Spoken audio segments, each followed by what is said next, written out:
Yeah, I think so. Brookins did their musical. I'm glad I went. It No was very audience or good. what? I don't know if there's an audience there or not. I would assume probably maybe just parents Yeah. really spread out, but they did it. Everyone wore Wore the masks mask? that were on stage. I So don't. the Well- art band, you said, the first period, don't have band or? they First used to- period, yeah. You're saying in that classroom, there's, They're able to spread six.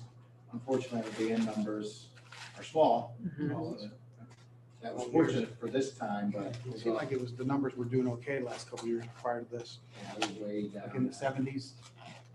70s, 80s plus. I think now we're close to 30-ish. Mm. Wow. Marching band. And John, you're right, it was, as I'm reading his text, it was their show choir concert. Yeah. Mm. They had one confirmed positive and possibly 3 more. Hmm. Wow. So that's probably what prompted that Hmm. declaration from the health department. That was It was strange. Wednesday. We walked in and they said, sit wherever you want. I was like, Really?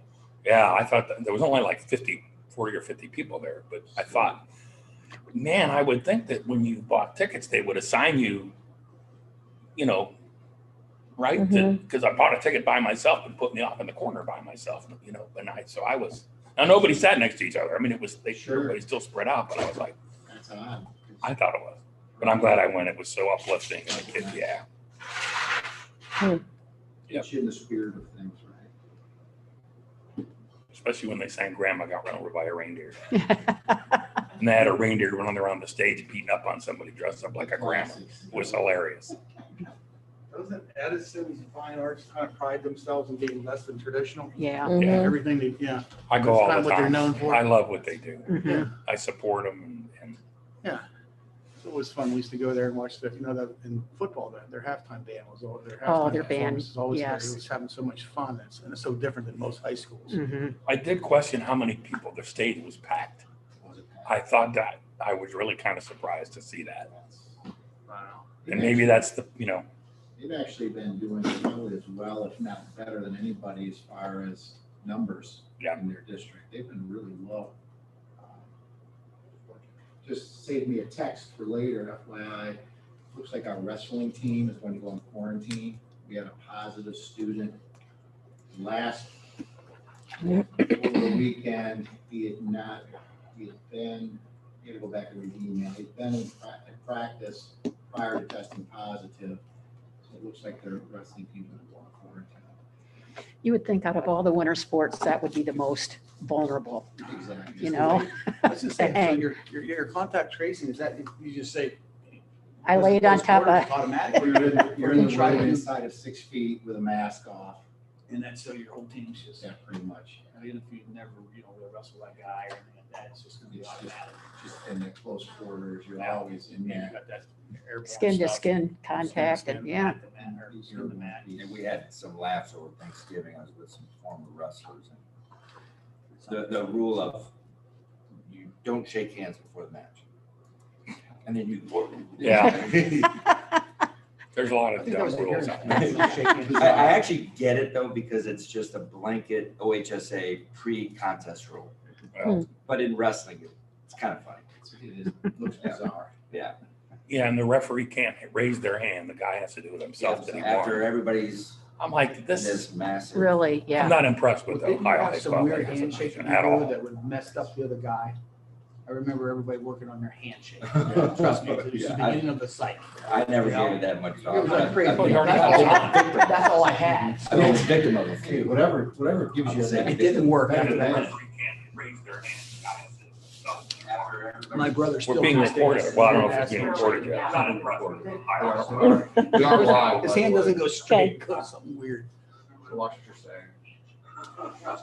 What time now? 7:58. 58, 2 minutes.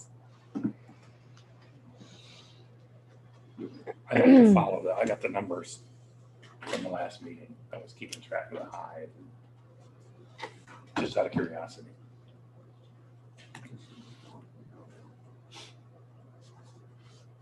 No, there ain't. Well, there we are.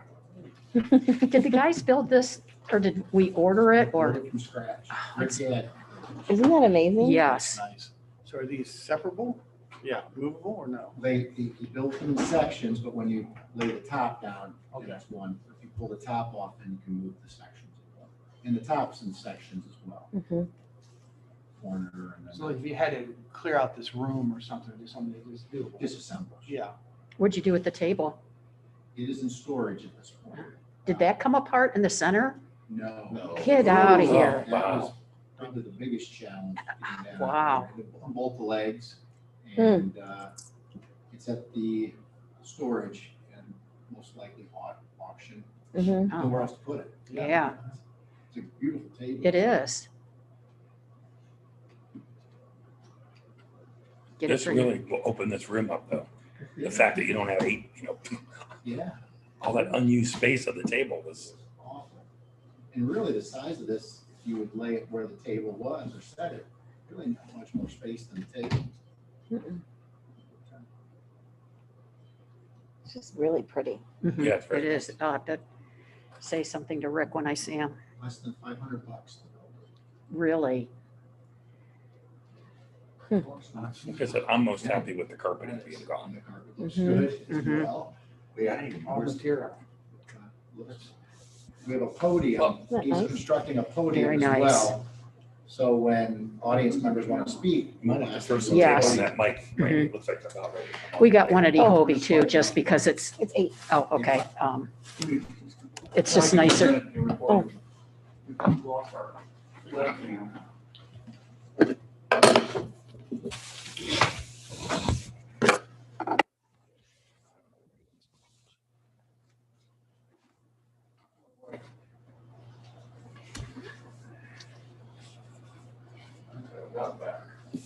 No, it's not here. Just you. Oh, I don't want that. Just the mask is on. I'm just drinking my coffee. Why is it not? How was your Christmas trip? Didn't you go somewhere last week? I was thinking you did. Oh, it's not. The week before, right before the Oh. week, the leading up to Thanksgiving. Oh, Renee and I okay. went to. before that. Oh, did you? It was fine. Down to Lauderdale? Yeah. Yeah. How was it? Was it warm? Yeah, well, you know, it was right around 80.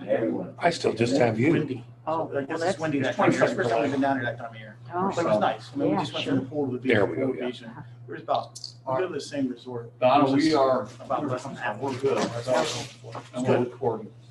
All right, call to order the special meeting of work session of the Huron City Schools Board of Education.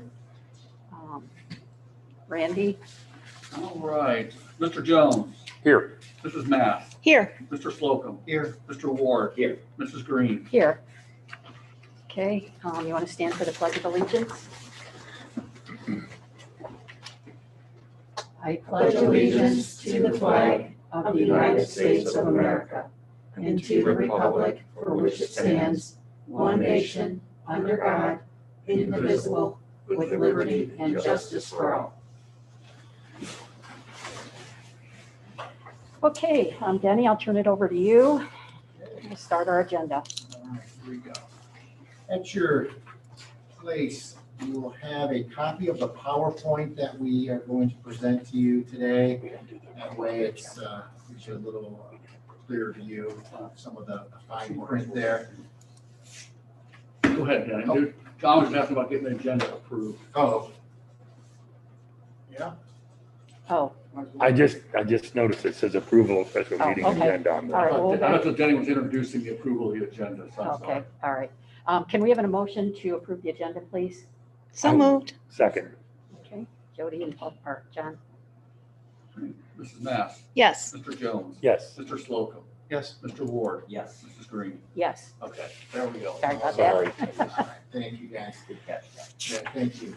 Again, you have at your place a copy of the PowerPoint. You also have our strategic plan booklet, which we will reference a bit later. I'm going to quickly thank Luann for preparing or ordering our breakfast for us this morning. Also want to thank Randy for his effort in helping, actually putting the agenda together. So thanks, Randy, for that. We do have a full agenda today. We have impactful business that we're going to have to discuss as a board and administration team that will have a long-term impact on the district as we move forward. So with that said, I would ask that we do our best to stick to the agenda, the times that are allotted for us.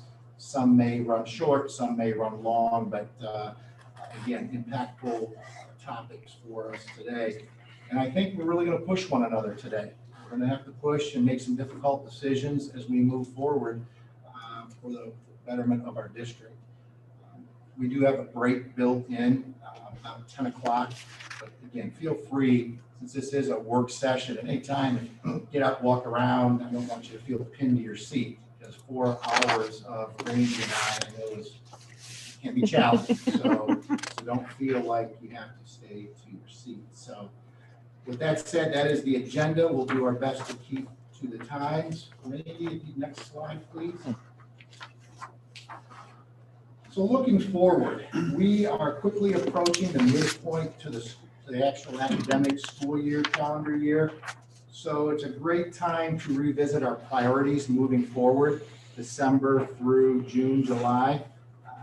What we've done, Randy and I sat down and looked at the big ticket items that need to be addressed in the next 5 to 6 months. Of course, what we need to do is look at negotiations. That's a big ticket item that will be coming up. We are scheduled for April 20th through the 22nd to initiate negotiations. We may or may not complete it during those 3 days, but we'll be optimistic at this point. Looking forward to collaborating with our classified colleagues for that. As far as the levy, we're going to begin mobilizing if the board chooses to continue in the spring, which I'm intending or assuming that you will. We will need to begin mobilizing the committee. I plan on an early January meeting with the co-chairs for the Citizens for Huron Schools, Amy Rodan and Bill Murray, along with our treasurer, Dr. McDonald, to begin looking at what a campaign should look like, depending on what the issue will be. We are looking then, the campaign will actually kick off in February. You usually count back 10 or 12 weeks from May 4th. So that takes you to about early to mid-February. The committee will begin a meeting, and it's going to really require full engagement. We have a steep hill to climb, as Randy has so eloquently pointed out on numerous occasions. New money is a challenge. And then you factor in the economy and COVID related, so the hill will be very steep. So full engagement, then by that I mean community. We will need faculty and staff to be actively engaged in committee activities, board members actively engaged in committee activities. We'll need to put the full court press on. So we will begin meeting in early January with the committee members. Certainly returning our students back full-time January 19th. Again, that was the takeaway from our last board meeting. Obviously, circumstances can dictate what we do, but that is our position that we are planning for. Obviously, the ongoing COVID management. Every day, something new impacts us with COVID, and whether it's students or staff testing or being quarantined and staff coverages, that's the day-to-day management of the COVID, and obviously impacting our student opportunities like we were discussing, fine arts and other extracurriculars. And certainly continued implementation of our strategic plan here on Vision 2020. We'll continue working towards that. Something I do not have on the priorities for this coming spring will be administering state-mandated, federal and state-mandated assessments. I know that's what keeps Dr. McDonald awake at night. As of now, we are still pushing forward with that. There has been nothing indicating a waiver is coming down the pipe, but after January, that could all possibly change as well. So those are the priorities. Randy, anything you'd like to add to that? I think that's enough. We're going to be busy this winter and spring. Next slide, please. I'd like to take a few moments and review our strategic plan booklet with you.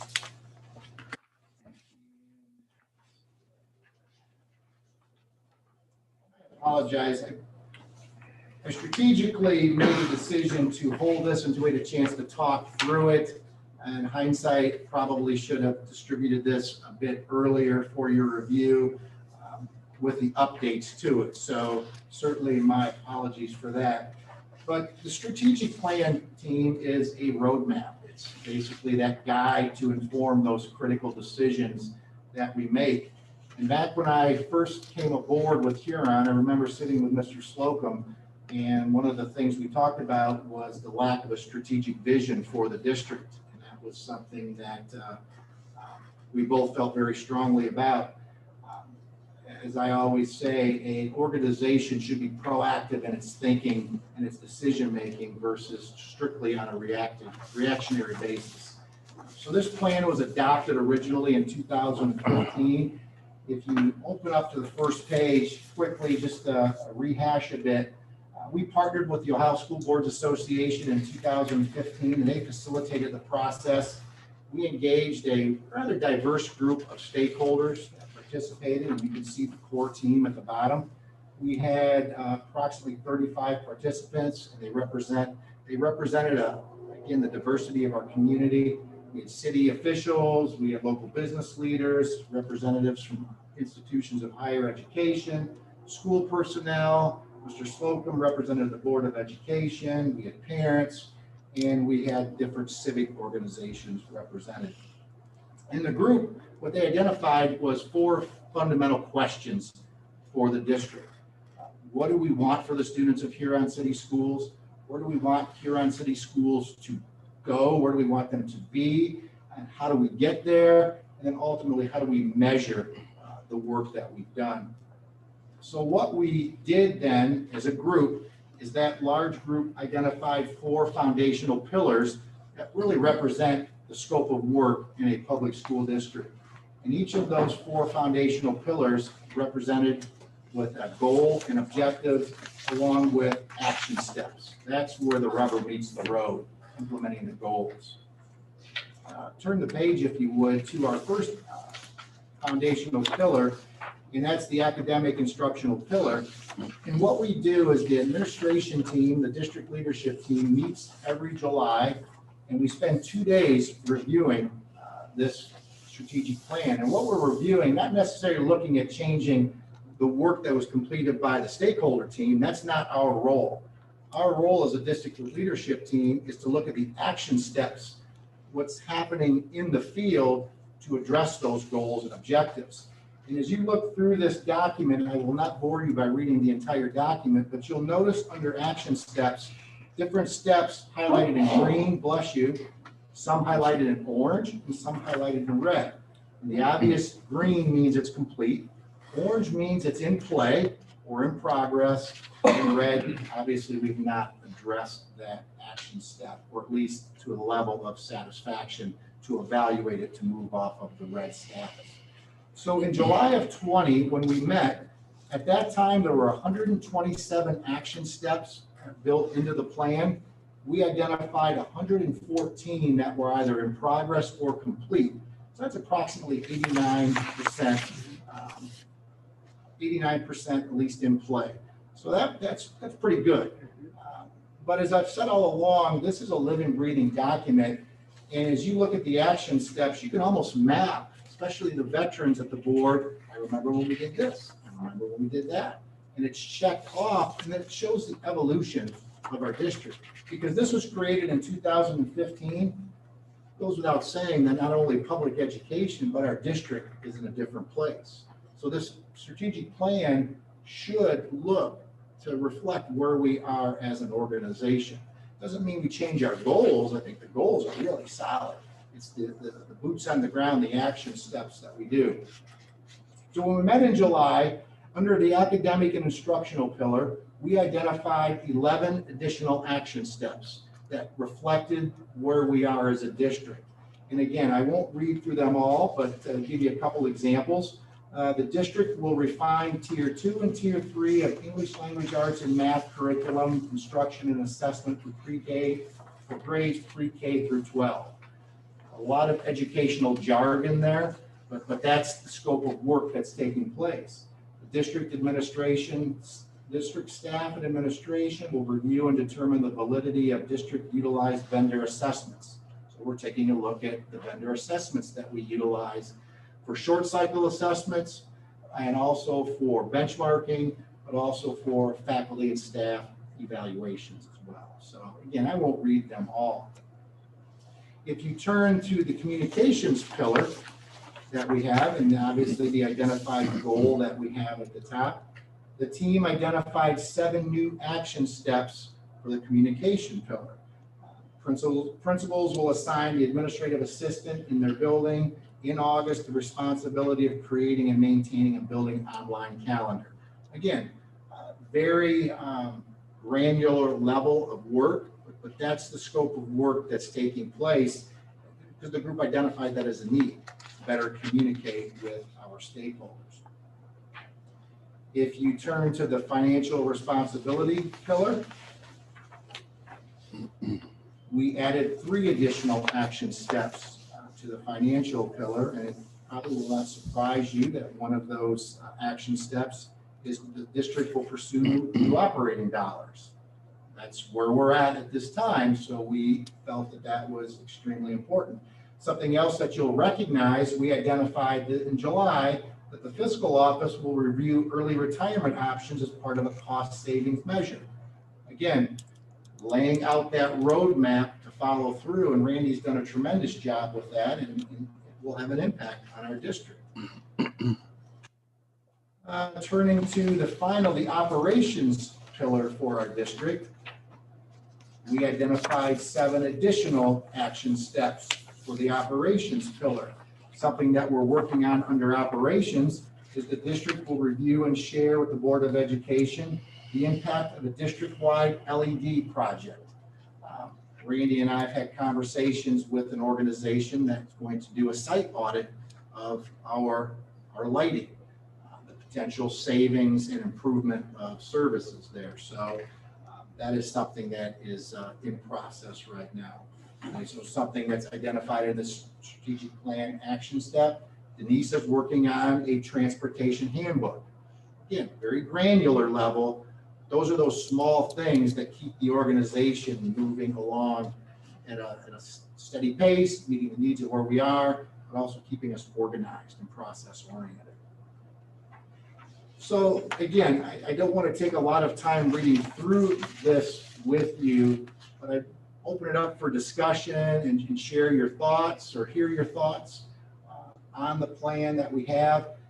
We heard Terry Morgan, when she met with us, address the importance of a strategic plan. I will say that this organization, I think we do a pretty good job keeping this thing front and center in our conversations and our decision making. I appreciate the board way back in 2015 identifying this as a must-have for the district. So certainly open up for any conversation or thoughts on the strategic plan. I have a question, and first of all, this is it's so impressive, and I'm not just saying that because you see, like 5 years ago, wow, that went fast.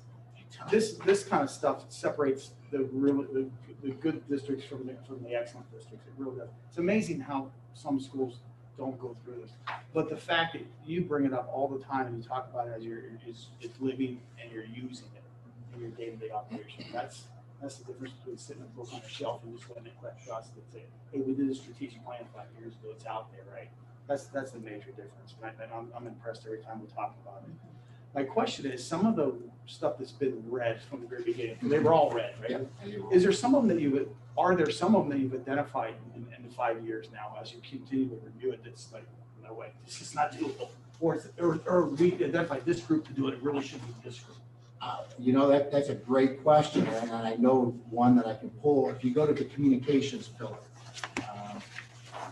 the fourth action step down. Yeah. I remember Andy White and I sitting and talking about this over coffee. Create a part-time public relations and marketing position in collaboration with the city of Huron.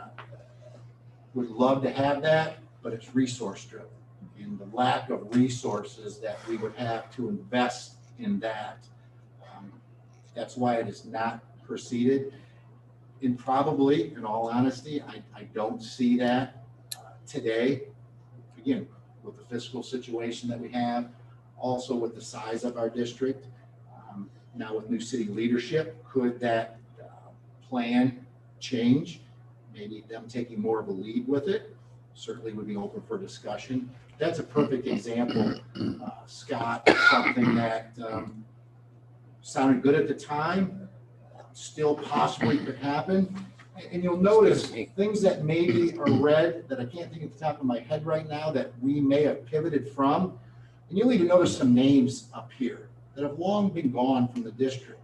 But this is a historical document. So my personal philosophy is I don't want to rewrite history, because this really is our history. It's a snapshot of where we've been, but also where we're going. So to your original question, there may be items such as that may never flip to another color, and we may move on from it. Yeah. But and there is another thing under the academics, something called naviance, that we flip to green, but we've done away with naviance now. We're going in a different direction, Sure. but it's still there because it still represents our history of where we've been. So things would never drop off or disappear. Doesn't necessarily mean or indicate anything to do with success or failure. Correct. You were talking earlier, you said 88% of the things out there in the middle be done. Correct. It seems like kind of a goal everybody likes to shoot for, but that doesn't indicate whether we're successful or not in that particular area, just because something, the world has changed around us, or Absolutely. we moved on to something else. Absolutely. That's a great point. Great point. So I doubt if I'll ever have the opportunity to sit in front of you and say we're at 100%. I don't think I'll have that opportunity. Maybe the next guy or gal will, but I don't, for exactly the reason why you're pointing out. Things change, right? And it'll be interesting in 5 years from now, because there's some COVID related items in here that it'll be a nice way to reflect back, remember when. And when we sat down in July, our attack was, we don't want it to be inundated with COVID, because COVID is a snapshot in time, but we have to look over the bow a bit too, because COVID will come and go, and we can't lose sight of the direction where the district needs to go. So, but thank you for that. It was a good question. I will say this while you're thinking of something else. If you look at the administrators, their goals, we have each administrator create 3 goals each year at the start of the school year in August, and many of them will reflect what's in the strategic plan. And you'll also hear them talk about, when they do their presentations, they'll reference the strategic plan. Because that's something that the senior leadership team, Dr. McDonald, Mrs. Zilski, Mrs. Charville, what the board expects, that we are utilizing this document. If we truly believe in it, it should be reflected in our daily work.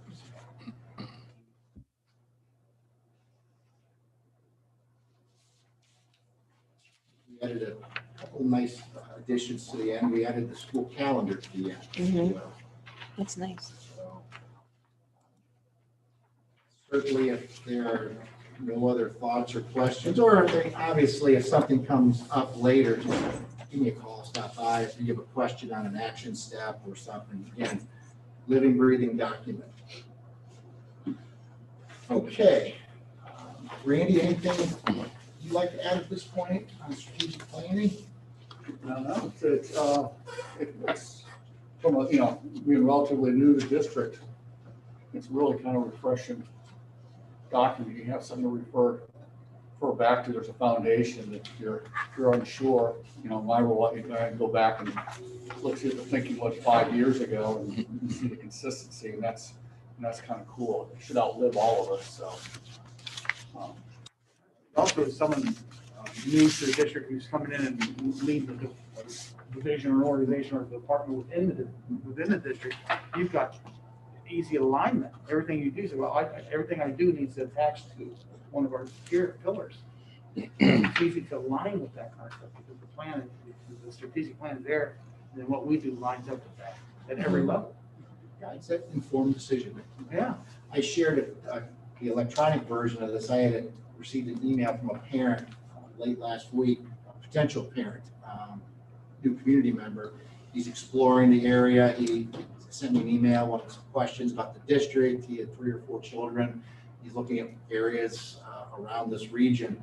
So I provided some information on, of course, extracurriculars was a big question, but also he had academic questions and so forth. So I sent him a copy of this as well to give him a better snapshot of what we value as an organization. So. And it's nice because it gives you a history. As I came in with things I want to do, I can look at what has, where the trajectory was already in that area, so you can build on it, not have to recreate the wheel or extend it. And I think that's been very helpful in the transition. So Keeps us grounded. Yeah. When we're distracted, things go back. So thank you again, way back in 15, Mr. Slocum, allowing us to do that. You were a big driver behind this thing. If we could, Randy, next slide, if you may. We're going to do talk cost containment here briefly as we move forward here. We're going to take a step back in time, a historical review of where we are, a snapshot, and also it'll allow us to take a look at how we arrived at our fiscal situation that we're in. We're going to look at what has been done over the last 10 to 12 years. We're also going to look at what can be anticipated, not only this school year, but over the next 2 or 3 school years as well, under the umbrella of cost containment. Because really, to balance our budget, just like we do in our private lives, we have 2 ways to do it. We can either increase cash flow or we can cut spending.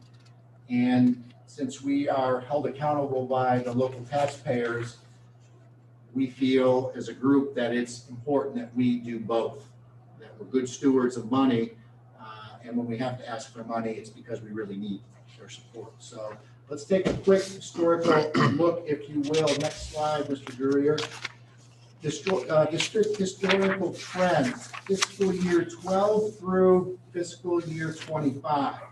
So we have 8 years in the rears, and then we have 4 more years that we are anticipating. And if you look closely at this slide, you can see that there's an awful lot of red there. And I don't know about you, Mrs. Green and Mr. Slocum, but I look at 13 and 14 and I shiver a bit when I look at those numbers. Deficit spending, $750,000, $1.5 million, and then it drops to $250,000. And you can see we made progress through continuously managing the deficit and eliminating it for 3 years. And then once again, the cycle turned to about $700,000, and then this past school year, $500,000 in deficit spending. All of that movement that you see there is without additional taxpayer dollars. That includes some federal grant dollars where we receive upticks. It also includes cost containment strategies there as well. And then Randy has done a great job outlining 23 through 25 in his 5-year forecast. So I don't need to belabor that point. But the key takeaway here is by the time we reach fiscal year 25, it will have been 14 years without additional revenue for the district. That is a long haul without additional revenue. This will be a major talking point to the campaign of the fiscal responsibility that the district, because of the Board of Education, took action back in 12 and 13. I remember looking at the 5-year forecast from the previous treasurer, and we would have been out of money in 15 or 16 based on that 5-year forecast. I mean, it was frightening. So, next slide, please. Yeah, and also recognizing that time frame. Remember, you had the loss of TPP. Right. That was phased out. So, like this new project at the industrial park, if we had TPP, that would really be a boon to us. But we don't have TPP anymore. So, inventory and equipment, we don't get any tax benefits only on the real property. So that's one of the big changes in here on the revenue side. So now you didn't get any revenue, you lost a significant chunk. Yeah, great. You made a comment about 14 years or since, is it, you didn't say new money, you said 2009 was when the last new money was passed. 05. Was it 05? Yeah, I think it's even that one big levy we had, that was 04. Yeah, the levy was 05. we ran in the fall of '05 and we were sworn in '06. So I don't know, it takes what, a year before you actually get that collection? Yeah, You're always- you get a half a year and then you get a full year. Yeah, we passed it in May of '05. 05. I misread that actually, we just renewed that last spring for the 10 years. So I thought, okay, so now it's So even maybe greater. the story's even, maybe it's a story, it's really 15 years maybe, since we've had new money. I don't know how you say it. Since we passed a levy for new money. For additional millage, really. Right. That's a pretty long cycle. This is also the last time we asked. Right. Yes, exactly. Which is And I think that's been a key strategy distinction. though. Not just the last time it was passed, but the last time it was asked. Right. Now, it was asked a couple times before Before that it one failed, passed. indeed. Yeah. Yeah, there- Well, what did we have that we lost one little, Mm-hmm. what was Wait, that? it was It three. wasn't a renewal. In 2015, we 2000, had a yeah. 5.9-ish new We tried money, something, Uh-huh. yes. where we went for 10 years and it failed by 10%. If you recall, 2 weeks before, Senator Gardner had a big article. And what they did is they changed the formula for the phasing out of TPP. And the article made it look like we were receiving a windfall, which wasn't a windfall. It was a slowing down of the, Stopping the phase bleeding, out. slowing the bleeding a little bit. so it looked like we were receiving a windfall of about $500,000. And not saying that's why we failed. But that, we. It had a lot to we did do with it. That was an ask. Okay, so that Right, wasn't Mhm. asked. 15, that was an ask. That was a We new went to the money. voters and we Yes. tried. Gotcha. So it's been a long time that we've asked for new money.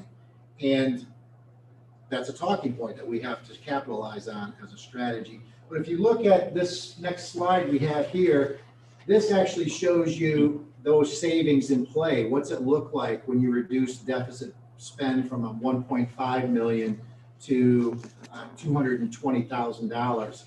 What does it look like? And Randy has said this very often, and he's exactly correct. When you're looking at cost containment, the big ticket items deal with personnel, human capital. Those are the big movers there. And as you can see, over the years, as we have implemented a cost containment strategy in 2013, about 700,000, $750,000. Fiscal year 14, reduced expenditures by another $750,000. And then fiscal year 15, another $250,000. And you can see the staffing adjustments that have been made along there. And one of the positive things, we've been able to do this, we have not eliminated any student programming or student opportunities. We've not eliminated any sports teams. We've not eliminated any programming, gifted services. We've added social emotional services. We have not cut programming. And I thank our administration team and our faculty and staff for thinking creatively, take more on, do more with less. That's that famous tagline there. You look at fiscal year 16, another $250,000. Fiscal year 17 through 19, $174,000. There have been some other things that have been very impactful along the way with this. Employee health insurance contributions. Back in 13 or 14, we made the strategic move to have faculty and staff, administration as well, increase the health insurance contributions from as low as 0% to high as 6%, and everybody moved to 15%. And that will be a topic of conversation for this year's negotiations as well. So everybody's at 15%. Everybody's at 15%, correct.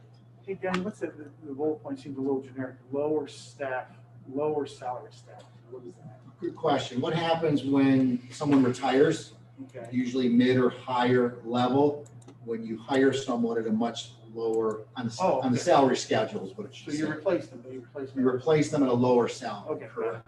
That's one of the benefits of the early retirement plan that Randy put in. You can always look at a position, can you absorb it? And if you can't absorb it, the next goal is to hire someone who will be much less costly, whether it's experience, whether it's their level of schooling, et cetera. So if you look at the staffing there, we've managed staffing levels. We've adjusted staffing along the way. we were as a district at a high point, at least in my research, of 181 employees in 2010, 181 employees from A to Z. Now enrollment was a bit higher, about a little shy of 1,500, about 1,450 then. Without saying enrollment has been diminishing, but you'll notice our faculty and staff, our human capital is diminished as well. We are today at a low point of the number of employees classified and certified and administrative, 147. So we've managed faculty and staffing as we have seen a change in our enrollment as well. Enrollment's in what, mid 1300s, or where's the enrollment? We're in the low 1300s. Low right now. 1300s. So, again, managing the cost containment that we have, managing our fiscal situation, and obviously managing the needs in the building level and throughout the district. So that is the historical snapshot of where we've been. And I just share that with you as a reminder that if we cannot pass a levy, we're going to have to look at staffing. We're going to have to look at the people that implement programming. And at 147 employees district-wide, there is not a ton of fat there to remove without greatly impacting student experience in our district. So I share this with you for you to get an idea of what it looks like to move those numbers, what kind of people, what kind of moves you have to do as a district. So, Randy, anything you'd like to add to that? No, I think you hit the nail on the head. And I think, we're getting, without new money, we're not tweaking anymore. We're really cutting. It's not move a little bit here or there on the margin. It's going to have to be, it's going to be much more painful. And you know that we've been consistent with that message. And if you look at it, it's not that we've said we're compared to our peers. It's not that we're spending more than anyone else. We just don't have the revenue to match, and there's no real source except for the local taxpayer. The fair funding model, while an improvement, may help us a little bit, but again, it's not going to drive significant change. We're just a district. We are one of those districts. Enrollment's dropping, we're aging, and we're wealthy. And we can talk about the 20% of free and reduced kids, but that doesn't drive. That's not driving. That's not going to drive the needle. Realistically, if the board said, we're not doing the levy, forget this idea, you can't cut your way out of this, can you? I mean, could you even begin, you wouldn't even go through that exercise. Well, I think you have to, but. I'll never say you can't, but what you're going to end up with is, well, we're trying to get ahead of ourselves, but no art, no music, those things that make the district special, right? It's not math and science. I mean, that's you got to have it. That's blocking and tackling, but it's the special teams that make it attractive. And could you imagine having an elementary school with no PE and art and music? I can't. Yeah, I would say within a couple of years, as Randy said, we dismantled the district extremely, but Pay to play for extracurricular. oh gosh, pay to play. Even those things don't move the needle like it does with drastic, cutting people. But you're spot on. Pay to play, probably eliminate some of the sporting teams. Like one of them you look at would be swimming, which is a very expensive sport that we have because of what we do. That would be something the board would have to take a hard look at. Probably our most costly sport that we offer. And we would get to a point, Scott, to reference what you said, that at some point we couldn't cut us out. If you look at 25 and we're deficit spending $3 million a year, I don't know what we could cut, even to go to bare minimums to reach that at some point. It would just be, What's the basics of this public funding, or whatever you call it? You would be able to submit a forecast that shows our spending more than our revenue. Well, your 5-year forecast has to be basically a balanced budget, Well, or we're breaking the law or something, right? Well, at some point in time, no, they're really looking at the current couple of years. 5 years out, they go, that's so far out, we're not concerned. But where you get into it is we're going to go to negotiations, right? And if the HCA wants a 3-year contract, and if there's new money involved, if we don't have a positive balance, we can't certify a contract, we can't commit to spending the money that we don't have. Now, there's some exceptions to that, and those exceptions are typically is, we could be in deficit spending or look at deficit, and I could sign, we could do an LED project, because that would be an exception, because we say we're gonna save money. So you could commit to spending money where you're gonna save money, but you can't commit to spending money you don't have. So what it means is, if we're looking that far out and we're still showing negatives, sorry, bargaining units, we can't give raises because we can't certify that we have the money to spend you. And it used to be what they would do in negotiations is, because normally the state would look at just the first 2 years. You just got to be good in the first 2 years, and then they backload the third year. Oh, we'll figure it out when we get there. Well, now we have to be good for 3 years. So that 3-year window is really the window we're looking at. Scott, what was John's last name, our interim? Yeah, when he was the first one to really get us, wasn't he, on track for reducing our deficit spending, and he had been a superintendent at some smaller district, I think in southern He part had of. that strong finance background. Yes. He was Oh a my treasurer gosh. before he was a superintendent. He was like, as principal or whatever, he wore like 8 different hats, that things that they'd had staff for before, people were let go or, riffed, and then, the existing people just took on more of those jobs. And he just really hammered it home to us that we, had to be looking at, doing more with less. And I just want to give him credit because he really started us. He was a little bit of a maverick, but he did kind of open our eyes a little bit, yeah. And recognizing the enrollment piece is also something to consider. And we've had Danny and I had these conversations. Yeah, our enrollment has dropped, but because of class size, you still need the same number of staff. For example, if you're going to maintain a 25-to-1 student-teacher ratio, well, if you have 100 students in a grade, that's 4 teachers, right? 25-to-1. If it's 90 students, you still need 4 teachers. Right. You can't get down to 3 teachers until you get 75 or below. Mhm. So we're in class sizes now that where we are at 3, let's say 75 to 100, we mean toward the low end. So our class sizes are small, but they're not small enough to eliminate, Right. a teaching staff. position Mhm. at that point until you drop farther. So you're in between. So enrollment's dropped, but not dropped far enough, and that's where the bulk of our expenses are. The most important person, right, the classroom teacher, and so that's enrollment itself is kind of a tough one. When people point that out, you don't need less people. You need less people, you have less students, but that's only partially true. And to take Paul's point on pay to play, at some point, we start eliminating programming or burdening parents more, we're gonna lose kids. Right, so it kind of works. With Just open becomes enrollment snowball. and the mobility of parents, we could start losing kids, we start bleeding students. And that would have a detrimental impact, not only on our finances, but again, the quality of our school district, right? So that's something our community prides itself on. The quality school district, quality higher ed institution within our community.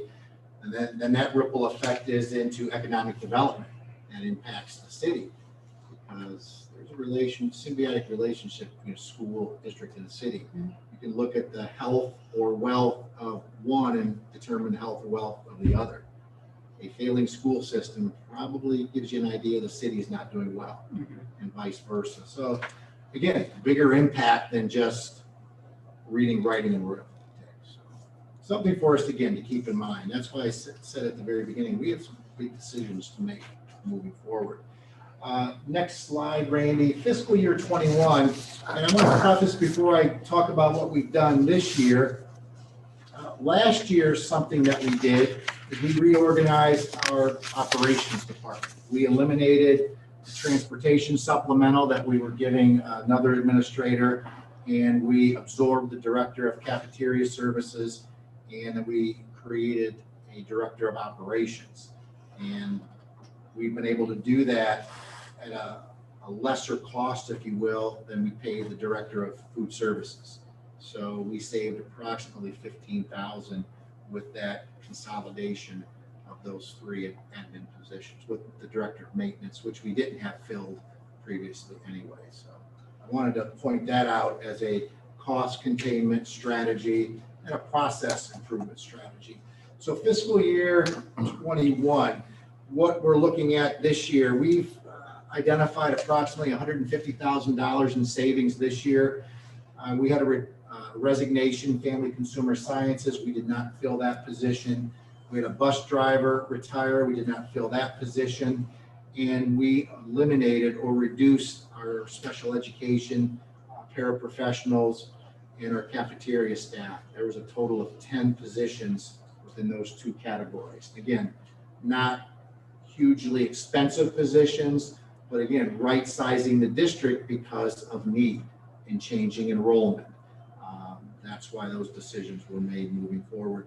And thanks to Randy, we were able to move our guidance counselors and our resource officer out of general fund.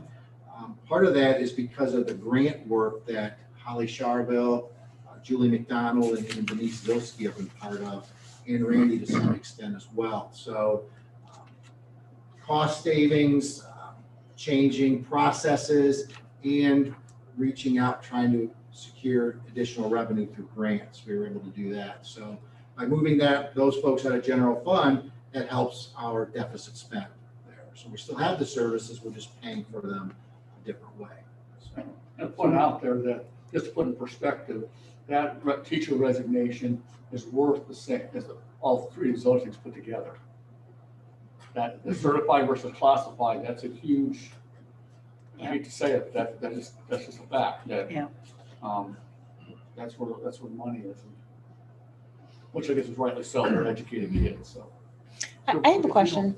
So because of, COVID, we probably haven't needed as many special education aides. Right. We haven't needed Right. cafeteria That's sustainable. cashiers. Right.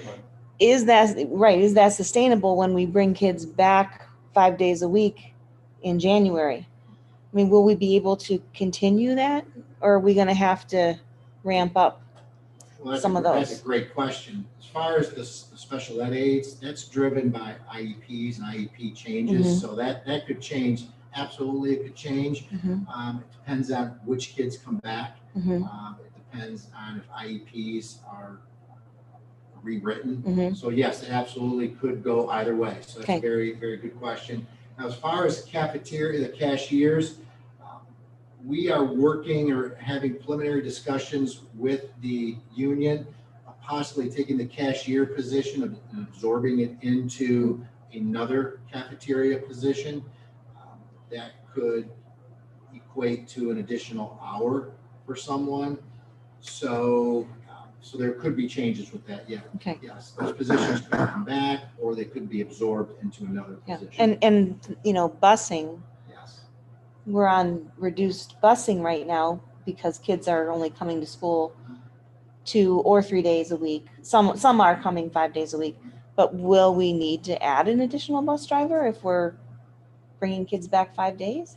at this point, no, we are looking to maybe reduce by another driver. Oh, wow. We have- Okay. We have 2 retirements. Okay. We have challenged Denise to really sharpen her pencil Okay. with routes to see if we can reduce at least one more route. Ridership is down, and obviously COVID related, Mhm. but enrollment is down as well. But also we've reconfigured routes as well. Mhm. We've really tightened the routing up.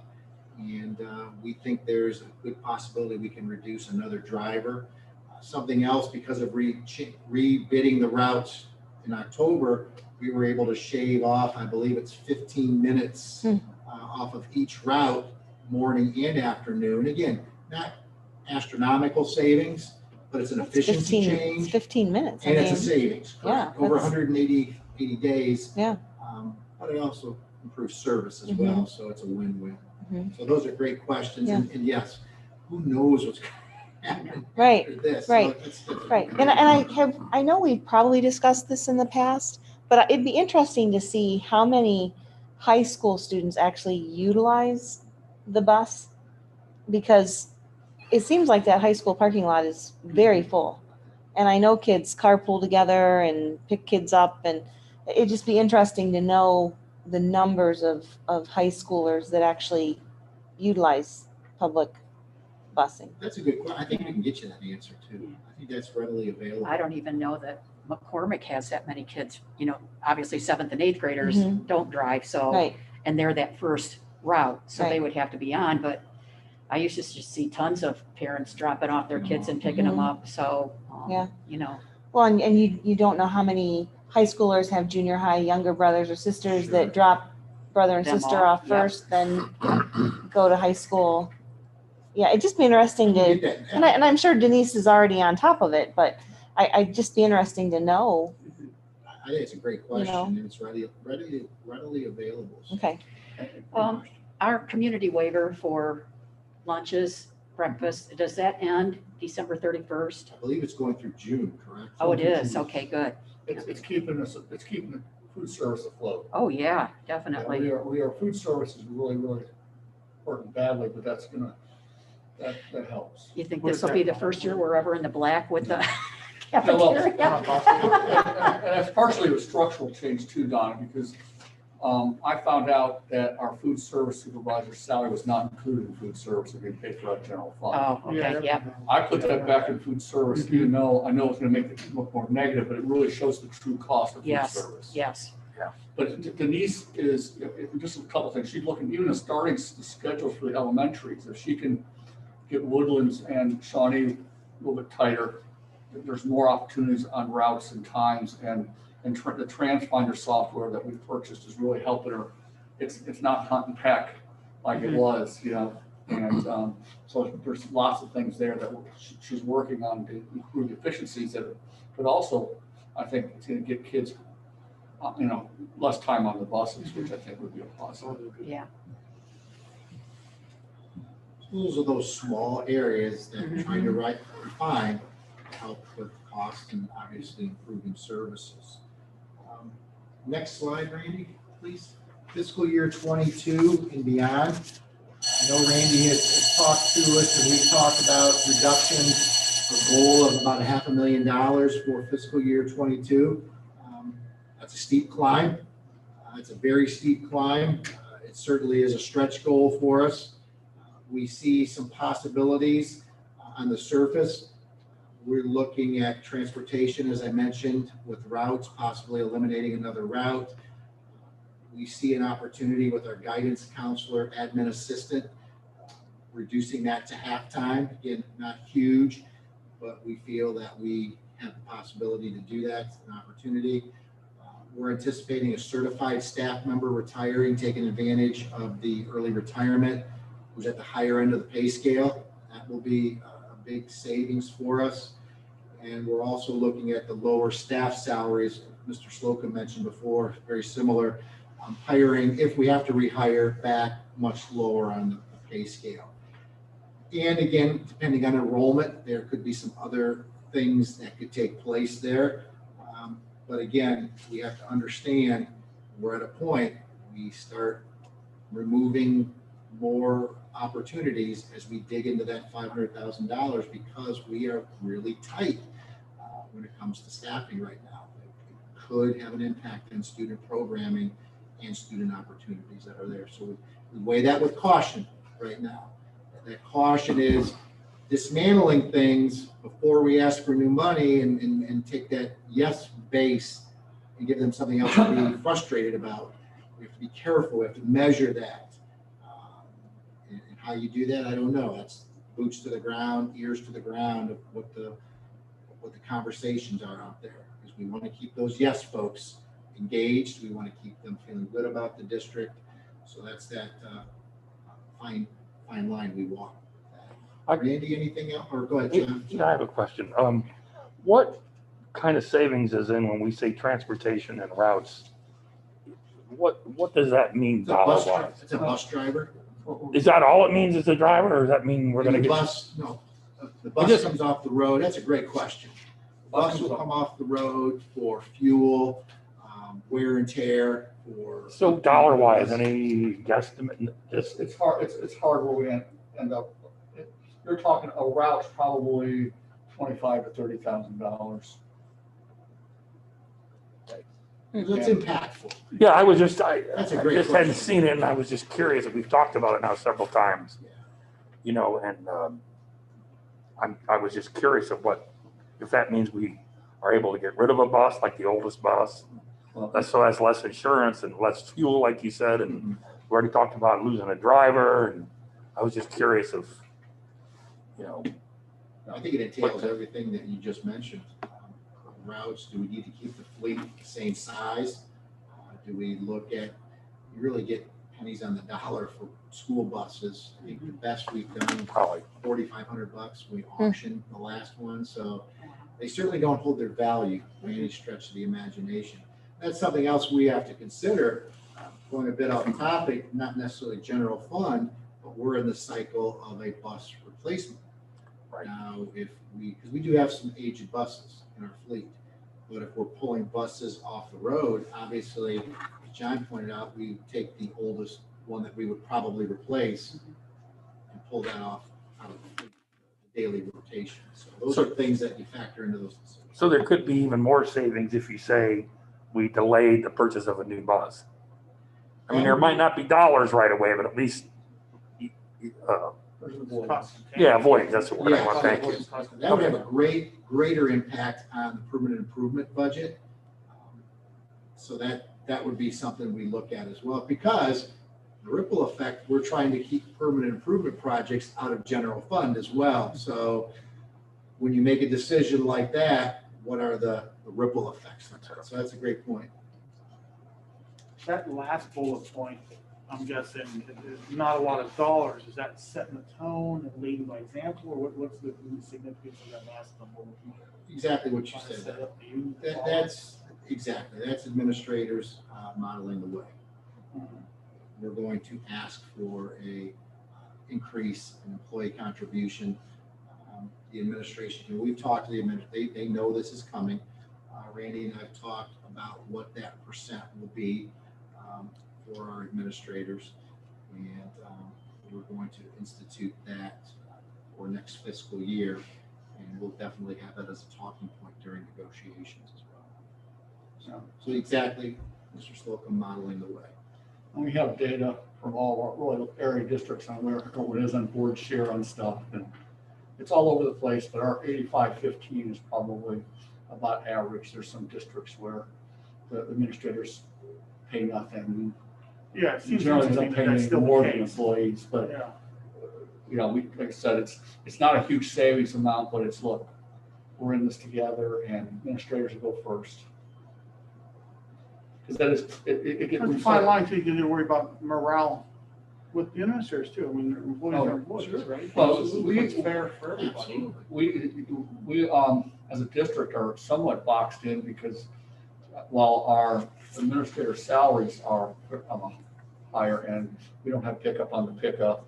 Right. And things like that, which in the long term is going to have to be looked at because they're going to be, districts are less attractive to bring in high quality administrators in.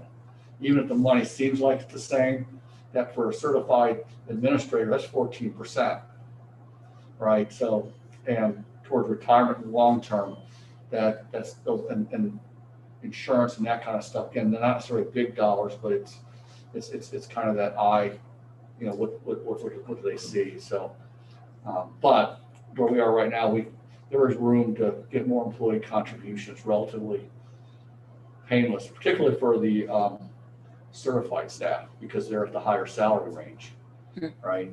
So a 1% insurance pickup for them is relatively small compared to a 1% cost of living increase. Whereas a classified staff, it's much more difficult. You know, $20 an hour, versus $300 a day for teaching staff. I guess from 0 to 15% in 15 years is what it's done. And it was 0. We have a good insurance plan. I mean, and and we have an older staff. You know, if you had a younger staff and you start pushing HSAs and that kind of thing, does it make sense for young folks who don't use their insurance benefits? But with older staff, it's a much harder sell. Good point, Mr. Slogan, 0 to 15% in a few years. Well, I think it's been 15 years. but Mhm. it's- That was 0 when we came on. It was 0 for classified in 2013. As long as that, wow, as recent as that. Huh. I believe it was 6% for the certified. I remember when we first started the idea of them contributing. It sounds like us and them, the employees contributing. Went to a dollar amount, like $30 or something, just to get them to start thinking, hey, you gotta start contributing. It was a dollar, it was a flat dollar amount, wasn't it? That I don't remember, Like but 15 or 20 yeah, or there 30 was bucks. a big pushback Wow. there. Yeah. And considering a family plan costs, the total premium is about $18,000 a year. So they're $1,500 a month. And that's just for that's the medical side. Then you gotta add prescription on top of that. And, dental and vision are pretty cheap, but it's that medical and prescription that are driving it. So would you say the plans are still basically Cadillac plans, really We good got, plans our still? plans are good plans. You know, that's attractive. That's part of the compensation package. And that's that's what you get when you work in a district like ours. It's always part of the attraction. Yeah, and if you look, and I can say that our health consortium, I believe is well managed, well run. They do a good job of looking at our high cost items, our stop gap claims, and trying to control those costs.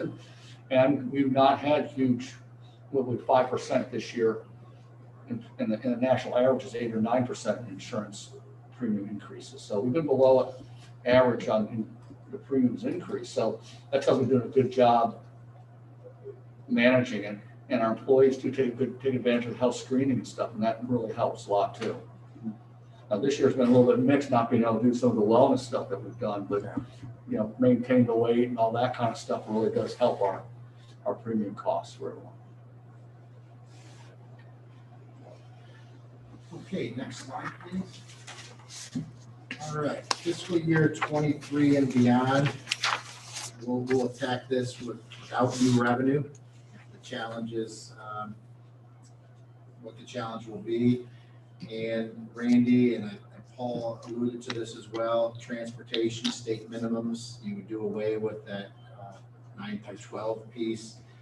Pay to participate, that would be probably a no-brainer. We cut and reduce non-mandated services and programming. That could impact gifted or the mental health growth that we've achieved over the last few years with a licensed social worker, the additional school counselors that we've added. All of those would be up for review because they're not mandated at this point. Fine arts, music, special ed, music, phys ed, those types of things, arts, all of those things would be on the radar for a hard look. And that's something that we need to make sure that our community understands. We don't want to step in and assist with the revenue. This is going to be the end result of that. We'll just have to respond to it.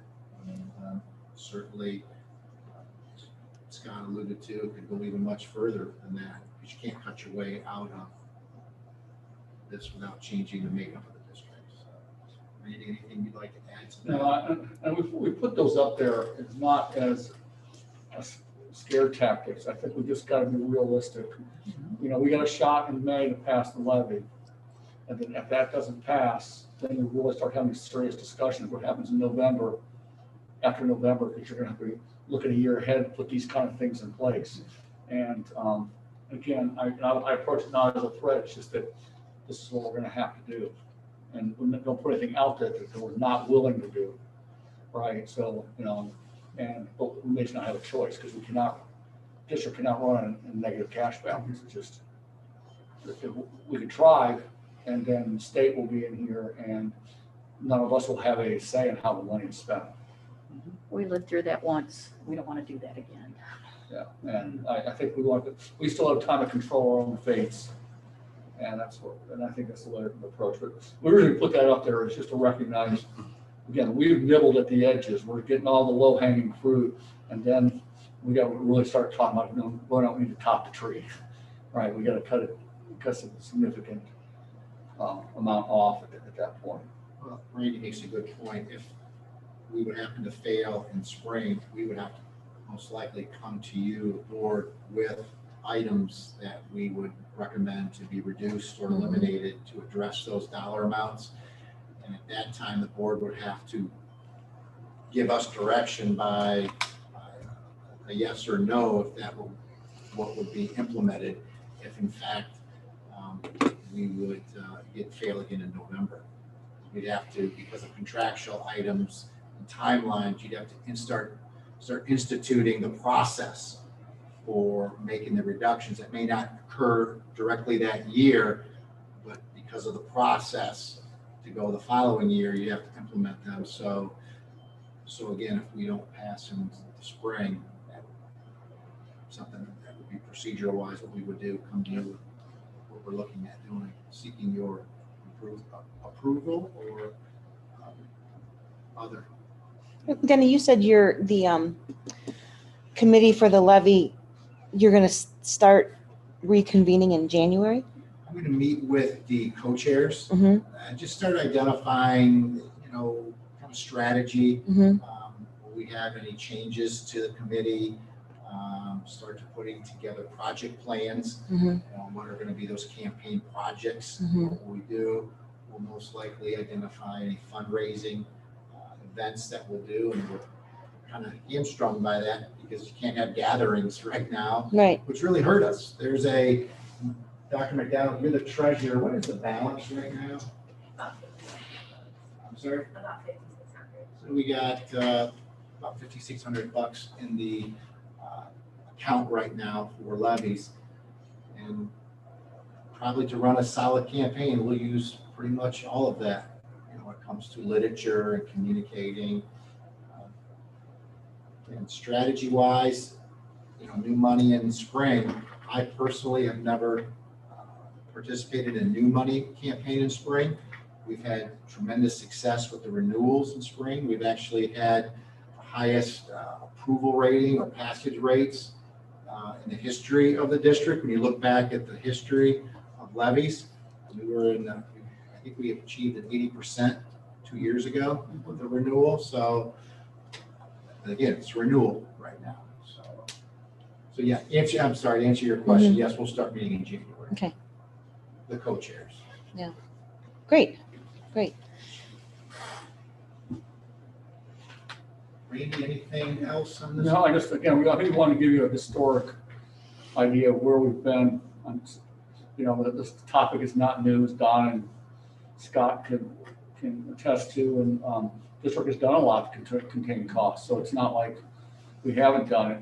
It's just getting to the point where we, new money, and but we're not going to stop looking at other options to reduce expenses. So that's kind of snapshot where we've been. Next rest of the meeting, pretty much looking forward to. What's the state minimum busing? Just a general idea. Is it elementary kids, certain ages, certain distance away from the building? Do you know what the state It's minimum is? 2 miles out. If you're 2 miles out from the building, then you are required to transport students. And then bus stops, I believe, are within a half mile from the home. So those are requirements. And is it K8, Randy, mandated to transport? K8. K8 Okay, mandated. you have to, okay. 2 miles out though. And we're well within the 2 mile radius now. We are well within the half mile bus stop. Are we still picking up everybody at their doors? Or We're not as bad as we were, but we are still providing a top quality service. Yes, and I'm telling you, as you already know, that going to state minimums with just the distance and the bus stop will be a game changer for some parents. I mean, that's not what they're used to. That's not what they're used to. And I can assure you, your phones will be ringing. Okay, thanks. So moving on, for the most part, talk about general fund, right? And we have another set of money out there and our permanent improvement monies, separate levy that's funding funding that. So I want to touch on just a little bit where we are. And I use current debt, but it's technically, by statute, it's not debt, but you and I as individuals would identify it as debt. And I want to talk about our capital plan a little bit. And not that there's anything earth-shattering with the capital plan, but stuff I think you're already aware of. I just want to put some numbers around it. So our current debt, again, I'm going to be very clear. I'm calling it debt, but lease purchases are not considered debt to school districts. And the reason is because that money is appropriated every year. We may sign a 15-year lease purchase on something, but if the board says, oh, you don't have the money this year, we're not going to appropriate it, we don't make our payment. And if we've used lease purchase to buy a boiler, they'd have to come and repossess the boiler or the bus or whatever the case may be. So debt, so we call it debt, but it's not really technically debt as it would be if we had a credit score for the district. The only item that's really debt on our books is the library improvement refinancing. That bond, that's on our books, though it's funded by an levy, right? So we're just a pass through. The money's collected, we get it, we pay for it, but it's a library bond. It's not ours, but we are the taxing authority on that, and that's why it shows up on our books. But the other three, you'll see our lease purchases, and in green are paid for out of permanent improvement, and blue comes out of general fund or debt fund. So you'll see we have some money we borrowed for some upgrades in McCormick, not borrowed, lease purchase, that next year at this time we'll be making the final payment on that. That's $135,000 that'll be coming off our books. So which that tells me we're in that area, we're pretty good, we're in good shape, right? We don't have a lot of car payments. But having said that, this is an area that we may want to take advantage of. While it looks good not having any car payments, the cost of money is pretty low right now. And when we talk about an LED project for the district, we can save significant money getting rid of all these fluorescent fixtures and put an LED in, and use the savings from that project to pay for that project and may have some extra left over or to do something else.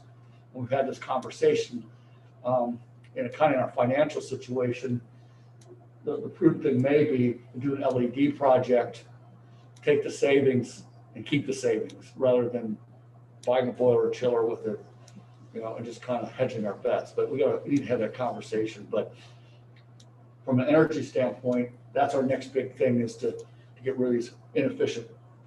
And if you've ever been in a school that's on all LED, it's a major improvement. You'll think you're in a new building because the quality of the lighting, and you can put in classrooms flat panel lighting now that are controllable, the color's controllable and dimmable. So particularly like in special ed classrooms, you can also put mood altering lighting in there.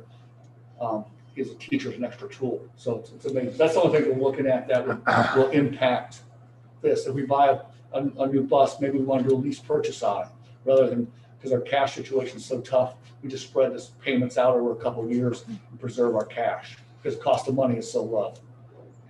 You can get 2% or less at this point. So that's kind of where we are. I gotta get out of this presentation for a second and up. I've shown this before.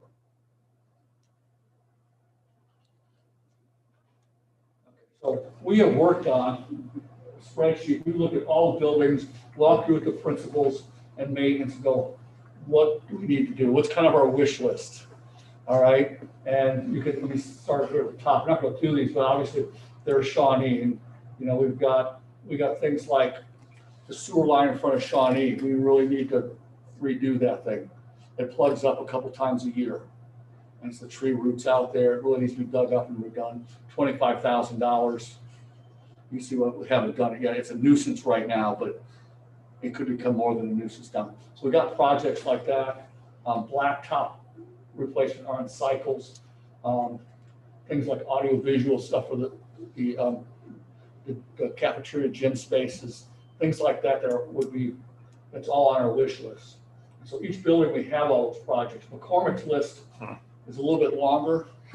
We got some major exterior stuff that we still need to do in McCormick, but just trying to figure out, Band-Aids and zip ties trying to hold the place together. Pardon me. The high school, there's a bunch, and we built in here, we know we're gonna replace boilers at some point in time. They haven't failed yet, but we're getting the end of life on these kinds of things. But let me kind of scroll off. I'll scroll down here, information technology, probably can't, let me zoom this a little bit.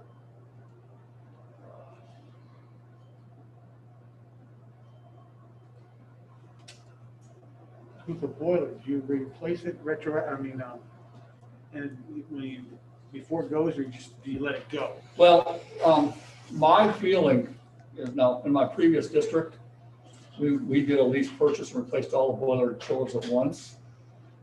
And the efficiency on boilers has not improved that much. They're pretty good. Chillers have improved some. But we did that because, just from a pure maintenance standpoint, and that the cost of a chiller failing or boiler failing, and you have to jump through hoops to replace it rather than on a planned schedule, there's going to be a premium. But in our case right now, that's what we got to consider, right? And Al and Rick do a good job with that maintenance and stuff, but when's enough? It's like your car, when you start putting money into it and go get something else. There's not a good answer, right? It's probability. One thing I want to show you is on information technology. Technology is a wonderful thing, I think, and particularly with we've found on remote learning, we've bought a lot more technology. You can see the numbers in here, just on permanent improvement for technology. We're in the process of replacing the lab is 99 at the high school. Now I think we've come in a little bit lower cost than we thought, but this equipment, it goes obsolete. Particularly Chromebooks and stuff are almost considered disposable. If you get 4 or 5 years out of them, they're end of life. And how many devices, Julie, do we have now in the district? We're getting pretty close to 1-to-1. We are, but we're also utilizing end-of-life devices. So things that were supposed to go out in 2018, we dusted off and still have going. So if you think we have, let's say, 1,300 devices, we replace them every 5 years. 250 devices a year at $200 some a piece. 50,000. That's $50,000 a year just to replace student devices. Let alone other infrastructure like the access points at McCormick are becoming a problem with testing and bandwidth issues. So we're going to get some E-rate money to replace them, but still that's stuff that we got to do. That's infrastructure that we're going to have to take care of. So my point out is we're probably, we're $150,000 a year just replacing technology, not necessarily adding technology. So that kind of gives you an idea of the pressures on our permanent improvement money. We have a boiler fail, we've got to replace it because we need to stay warm, but at the same time, and that costs, are similar to replacing, student devices every year. Randy, when do we have the conversation about McCormick? And will there ever become a time when we just need to abandon that school and look to move junior high someplace else? Because it seems like you said, we're using MacGyver, tools to keep that place together. And when does it become beneficial for us to say, walk away from that? That is a great question. John and I had this conversation, and I'm gonna talk I've been through shutting down in 1930s, love community building as a board member, and we survived that, but it was a very painful experience. The right thing to do financially, community struggled with it. So I think, Jody, my answer is this. I think we got to look at, there's 2 pieces to this. I think there's the academic piece. When McCormick no longer serves well enough to educate our students, we need to take that into account. That means maybe moving the high school, but then what about that building? What's the solution? And I'm leaning towards, there's such an emotional attachment to that thing that might be a campaign in itself with the city. I've talked with Matt and Mike at the city about, man, wouldn't that be a nice community type building? And do we have a separate levy or something just for that building? That would be a city school type project where we upgrade the auditorium for community use, still school use. The gym can still be school use, but we have these city offices in there and stuff like that. To me, that the solution long-term is a project like that. And tear down the annex. Mhm. And, you have annex gone, you got parking, you've got this beautiful Art Deco building, city and school function, shared partnership, the entire community funds it. You know, whether you could do that with a 1 or 2 mil levy just for that. I think you're gonna have to do a targeted The challenge campaign. with closing it now would be, you still have to keep the building in operational mode because of first of all, the district owns it, but you still need to utilize it for the auditorium and the gymnasium. So the cost savings of mothballing it would not be fully experienced because you're still committing dollars to it. I think the more immediate question right now is the annex building. That is in very challenging shape right now. And we are obviously leasing that to the Montessori on a year-to-year basis. I think that is an immediate conversation the district should be at least starting to consider, because it is in desperate need of large dollar amounts, roof, windows, infrastructure with plumbing. It is truly MacGyver together. And every fall, our maintenance crew goes over there to try to prep it the best they can for the Montessori folks. So what to do with that building when that lease is up? Raise it, parking lot. There'll be a cost to that as well because of, I'm sure, what it was built from with the age of materials. Do we have room to bump grades? Like, would we have room to maybe put 3rd grade here at Shawnee, 7th grade at Woodlands, and then 8th grade into the high school because our numbers are low? We're approaching that. We're very much approaching that. We can find room for 250 or 200 students somewhere, right? It just seems if we kind of think it's just less split, than it's that. only 2 grades there, if we could kind of, bump and It's like rearrange a little 140. bit, that I don't think there'd be too much of a difference putting an 8th grade in at the high school, because a lot of the older kids are in and out during the day anyways, going to Firelands or whatever. And maybe if Shawnee has a couple extra rooms, we could bump down 3rd grade from Woodlands into here. I don't know. I don't know what our available class size is classrooms are. Sure. But if you didn't have to have basic staff, obviously we still have to keep the building up, like you said, but if we rented the main building to Montessori and took down the annex, and then, like you said, maybe did something with the community, because it is our only building with an auditorium. I don't know. Is the annex costing us money? The rent doesn't cover the upkeep? No, the rent does, but it needs some significant Still, infrastructural, it needs some significant investment. I mean, it's, at some point, it's very near future, it's going to be, Because the we never decisions would did have to be made. what we did in the main building. We never replaced windows there. Remember, it was just like, we're not putting any more money Very little into. investment has been made there, and it's showing. How much younger is the annex than McCormick building? About 10 years. 10?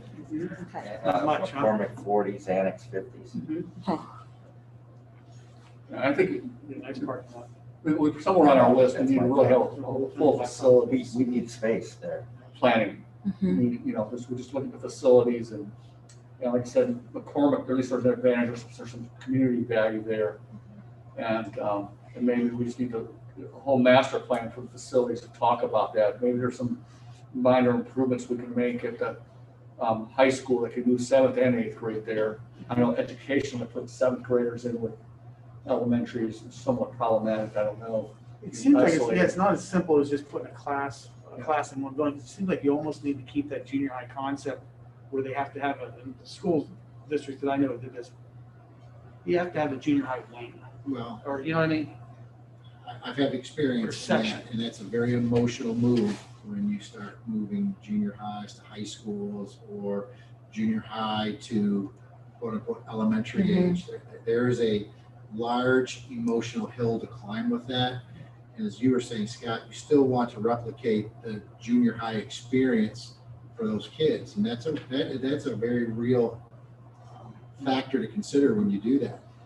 But then, but Think about Sandusky did that with just a different wing, so they still had like a middle school, but they stuck it into the high school, you know what I mean? They had that Correct. whole wing directed to that, whereas maybe at Woodlands, because that does have the different sections, and then bumping down, I don't think it'd be a big adjustment to keep 3rd grade here. You know, I mean, those kids are still relatively young. Sure. In Vermillion, it was emotional, I can tell you. Imagine the least mature 8th grader walking past the most mature senior in the cafeteria or in the hallway. But I think on the whole, their team would say it has worked. Now, they went from 4 buildings to 3 buildings, and this is the way they did it. It involved new construction though as well. They shed a couple of their old buildings. But I think in the long term, they realized significant savings. I'm sure you could talk to their team about that, Danny, but and Denise Zilski, who was there at the time, and as was Tim Lamb. So it can happen. I think the emotional part of it, I think they got through. I think some people, they still have their detractors, but I like the idea. And I think it's a conversation we probably should continue to have, Jody. I mean, you brought it up, and as soon as you did, I thought, boy, this is almost the elephant in the room. McCormick School, boilers. Are you kidding me? Still. Yeah. Well, my mom's 80 years old and she went to high school in McCormick. Yeah. I mean, she's probably not going to appreciate me saying that on camera. But I'm just saying. I'm sorry, one of those videos. You're looking that- good. that's- I'm just saying, I mean, it's old. And I remember when Graham went through that transition at Woodlands when we put 5th and 6th grade over at the annex. And there was some community upheaval about that. Parents were really concerned about putting their precious 5th and 6th graders over with those horrible junior high kids and what's going to happen when my innocent 5th and 6th grader comes in contact with an 8th grader. And it worked for a little while. It wasn't terrible. Yeah, and they were separated except Yeah, they were at lunch separate, and right. gym, you know, so Right. it wasn't. Right, but people were concerned about that lunch and gym factor of them having to, yeah, so, I mean, we've been through a little transition like that, and it worked when we needed it to work. But I agree, I think we need to continue the conversation, and wouldn't it be wonderful if we could partner with the city and do some kind of community,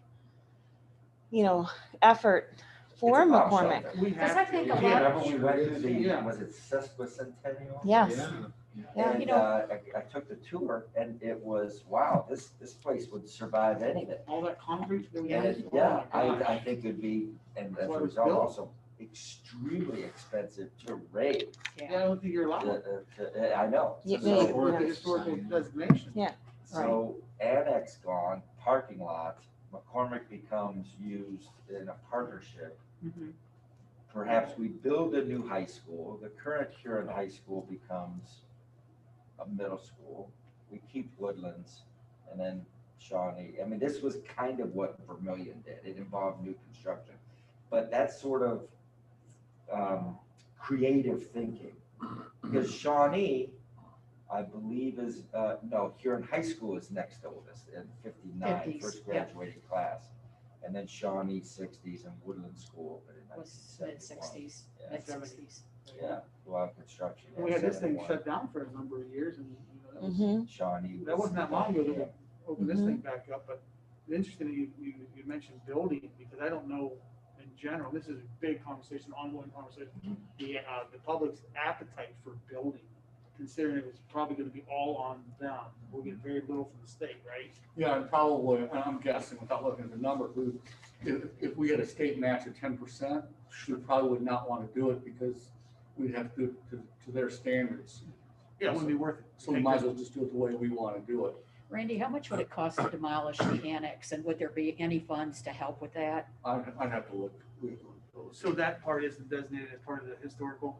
No. No. So what- so we It's- could tear that down. Yeah, no, it's Issues from the McCormick, state. the main building is, And, yeah. Ohio schools, And people to this day still regret the old city hall being torn down Oh, during yeah. urban renewal. It was our one last remaining, original structure. And I really think they would support us, making an effort to keep McCormick. It's historical significance to the community. it sounds like we really need to have, like I said, a facilities plan. Sandusky and like Lorraine and Elyria, they all get that money to tear down all those dilapidated houses. You have to think that there's probably some kind of federal money to assist. There's Erie County, what is that? The land bank, That's uh-huh. for residential. That's and they're using DTAC money, they're using our tax money to tear Yeah. those houses down in We have Sandusky. that person here. Mhm. Money that the DTAC money, they can take a certain amount of delinquent funds. They take 5% of the delinquent funds that are due us that are collected. So if $100,000 is collected, they take 5% that's being spent in Sandusky to tear down buildings. We're not seeing it in these other communities. That's the whole part of that land bank program. But we've been contributing, so they should. Instead of one, they're willing to tear down a house in here if one comes up, They are. if one becomes eligible. But I found that we need a whole facilities plan, and I could, on my experience with it was, God, how long ago was it? Chillicothe is a district, which is a city about 20-some thousand. We had 9 school buildings when I moved there in '87, 6 elementaries, 2 middle schools, and a high school. Today, they're down to 3 buildings. They've got a primary, intermediate, and the junior high and high school are the same building. The high school and the junior high are opposite ends. They share cafeteria and media center. And that works really well, because that's the other thing. In our case, cutting down the number of cafeterias would be a savings. Mhm. It's a scale issue. That's funny, that's probably, what you just described is almost identical to the town that I grew up in.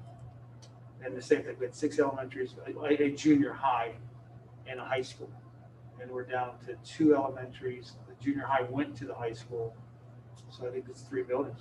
So I think we need that conversation. This is one of the city but taxpayers are gonna, well, I think you gotta put something up front of them. And there are calculators out on the Ohio Schools Facilities thing that you can kind of get an idea per square foot. They know what probably the cost is for high school versus elementary. So you can take the number of students, figure out the number of square feet you need, and you can do those calculations. But it's something we need to do. I I mean, think we get a Absolutely. community center before we get a new school building.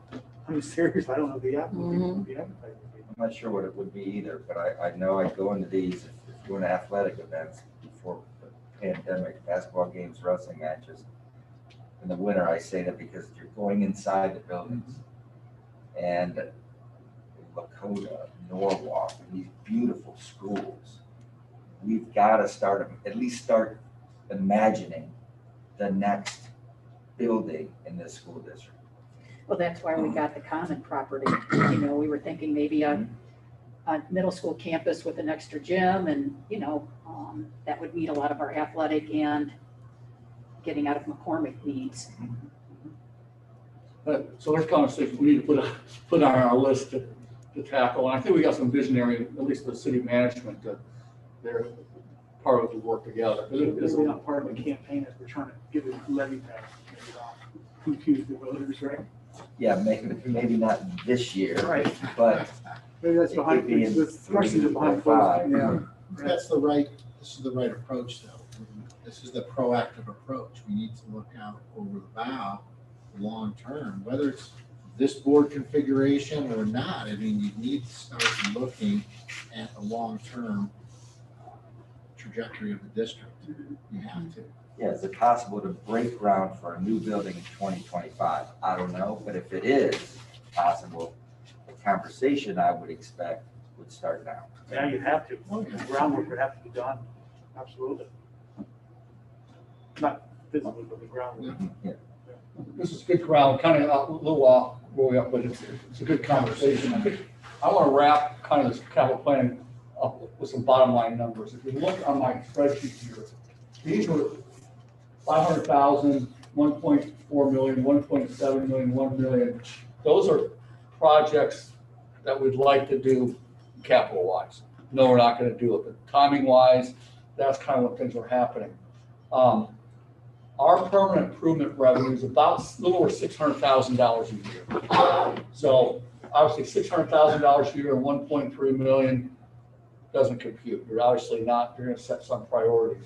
And that is before some of our, if you will, our debt stuff. So right now this year, we actually, our net available based on our carryover balance is about $500,000 to spend on, if you will, quote unquote, new and leaving us with almost no money at the end of the year, carry for next year.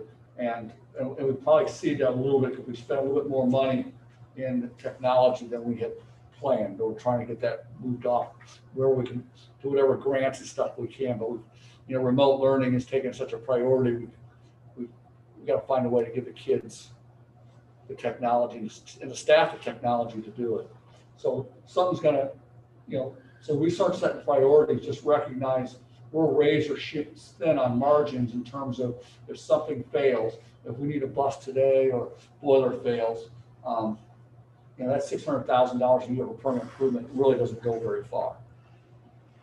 And that's the struggle that we're going to continue to have.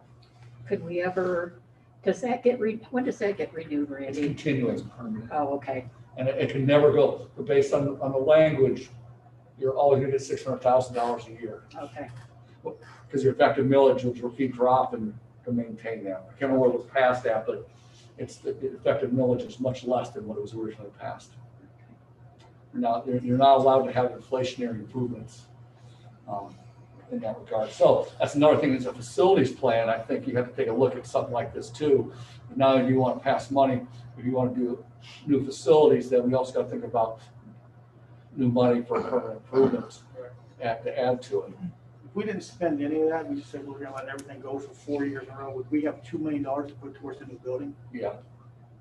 at the cost of letting everything fall apart? Well, and not replacing any technology. Yeah, it's not doable. Yeah. Like, we don't- Hey, if Rick can build this, he can keep it going. Right. You got no money to spend for the next 4 years, we're looking to the new building, so. You gotta hold everything together with a paper clip and So I mean, but there's some things we can do. Again, LED lighting will save us some money that potentially, or we could use that savings to finance stuff down the road. There's things like that. There's some creative financing, but just realize we're just gonna hand to hand and pass it down the road a little bit. What's the return, like, is that a 2 or 3 year return on investment when you do something like that for lighting? I can't remember what the last numbers were. It's less, it's not that quick, but it's less than 10 years. Okay. It's fairly quick. We did look at, we looked at the stadium, for example, because I thought it'd be kind of cool to get LED lighting for the stadium. You could essentially have college quality lighting out there for a fraction of the energy costs. But that's more like a 15, 20-year return, because the stadium lighting doesn't run that much, Right. relatively speaking. But you could potentially fund if you did all the school building lighting, you could potentially fund the stadium lighting, but I'm not sure that'd be a high priority. But I just look at the stadium lights and I just see the energy going through. But with that costing as little as it does right now, so you're saying we can carry more debt and be comfortable with, but so that does free up cash flow. Frees up cash, Because our yeah. monthly bill would be less for the electricity. Yeah, exactly. That's what it is. You could go into this and say, the project's gonna cost us, let's say, round number, $300,000. I could write a check today for $300,000, so it reduces our checking account by $300,000. Or I know it's gonna save me $30,000 a year, so I'm gonna do payments of $30,000 a year, so I can use the savings to turn around and pay it back essentially. When we had the Might be last, a little bit of interest, obviously. light thing, remember, Scott, especially at the high school, Fred was still here. And we had some kind of energy dollars Mhm. from the government, and I just remember like seeing how much brighter the hallways and everything were. What did we go to from what to what if we still have, It was lighting, it was like this thermostats, it was some yeah. fancy. We're still paying for that. The rooms would be on a timer, all that stuff was part of a, It was some kind of federal energy, So 264 project, right? Yeah, that's that, $140,000 we're paying for. You got a permit approved, that's that project, we're still paying for that. jeez. did we realize any savings from it all? I don't know. Because that's how it was built, it was energy savings, it was, huh. That's unfortunate. And because I still get questions about this, what's up like with the windmill? Well, What, what financial benefit are we realizing? funny you should ask. In the, That was free, remember? Uh-huh. Well- It was free. in my newsletter I just sent you Mhm. this week, we had a little, like, if I get some we did some research, that windmill saves us about $20,000 a year. Okay. That's the net savings. Mhm. We spend about $5,000 a year, we pay for the annual maintenance on it. Oh. It was down this summer for major maintenance, that the owner of the windmill trying to find the $30,000 to fix it, and they finally did. But then like I said, we write a check for about $5,000 for annual maintenance on it. Okay. And it does save us, it's generating electricity, and saving us money. Good. As long as every time I drive by it, I see it turning, I'm smiling, right? Mhm. It's something. And that's the other thing we, long term, is to look at, is there other point source energy production that we could do? Mhm. Woodlands, obviously, in that wide open space, and Right. is there an opportunity for some solar or something like that? Rooftop solar, prices on that's dropping. The implement is dropping fast, so that's becoming more and more of a viable alternative. But typically, you don't save much money out front on that. What you do is, you don't own it. You have someone, you essentially hire Mr. Ward's company, he comes in, it's his solar panels, he puts them up, he owns electricity, he sells it to us at a fixed rate. And that, we know what that rate is, and for the next 5 years or 10 years, if electric prices go up, we're got that fixed rate on our own, and it's hit with his array, he maintains them, that kind of thing. Or you could obviously buy them and own them yourself, and then you have to maintain them and sell the power back into the grid and all that. I was a board member, is Mr. Ward allowed to sell us that? No, Can he give it to us? you can give it to All us. right, there you go. No, but but yeah, those are kind of things we need to be looking at. And we got a little bit of time here. I'll just mention it now. I'm gonna, next week's board meeting, just renew our contract with Power for Schools. I've done research, my head is spinning. I need to get my law degree in utilities in order to understand this, but it seems like for the amount of savings we get by switching, it's not worth the risk. I don't know, I want to save $1,000 or $2,000, but I don't know enough. I'm afraid to do it. And so I'll probably make that recommendation to stay where we are for right now, for that reason. Utilities have become, that's why these big districts have utilities consultants. But anyway, so anyway, that's where we're in the capital plan. The bottom line is, like everything else, more projects than money. Facilities plan is something I put on a priority list, and summarize that this is something that we'll have to also, this built into that facility, since we're talking about HVAC and boilers and roofs and all that kind of stuff. So do you think, Denny and Randy, that the administration should put together a team, a facilities committee to start, keep the dialogue going? And then at some point, you're having conversations with the city or whomever. Yeah, I think Or is it too early? I think it'd be appropriate to get a multi, kind of like Denny's COVID group, bunch of different stakeholders, board members, city, and different stakeholders involved, and then maybe find a third-party facilitator, maybe someone do it for free, to walk us through that exercise.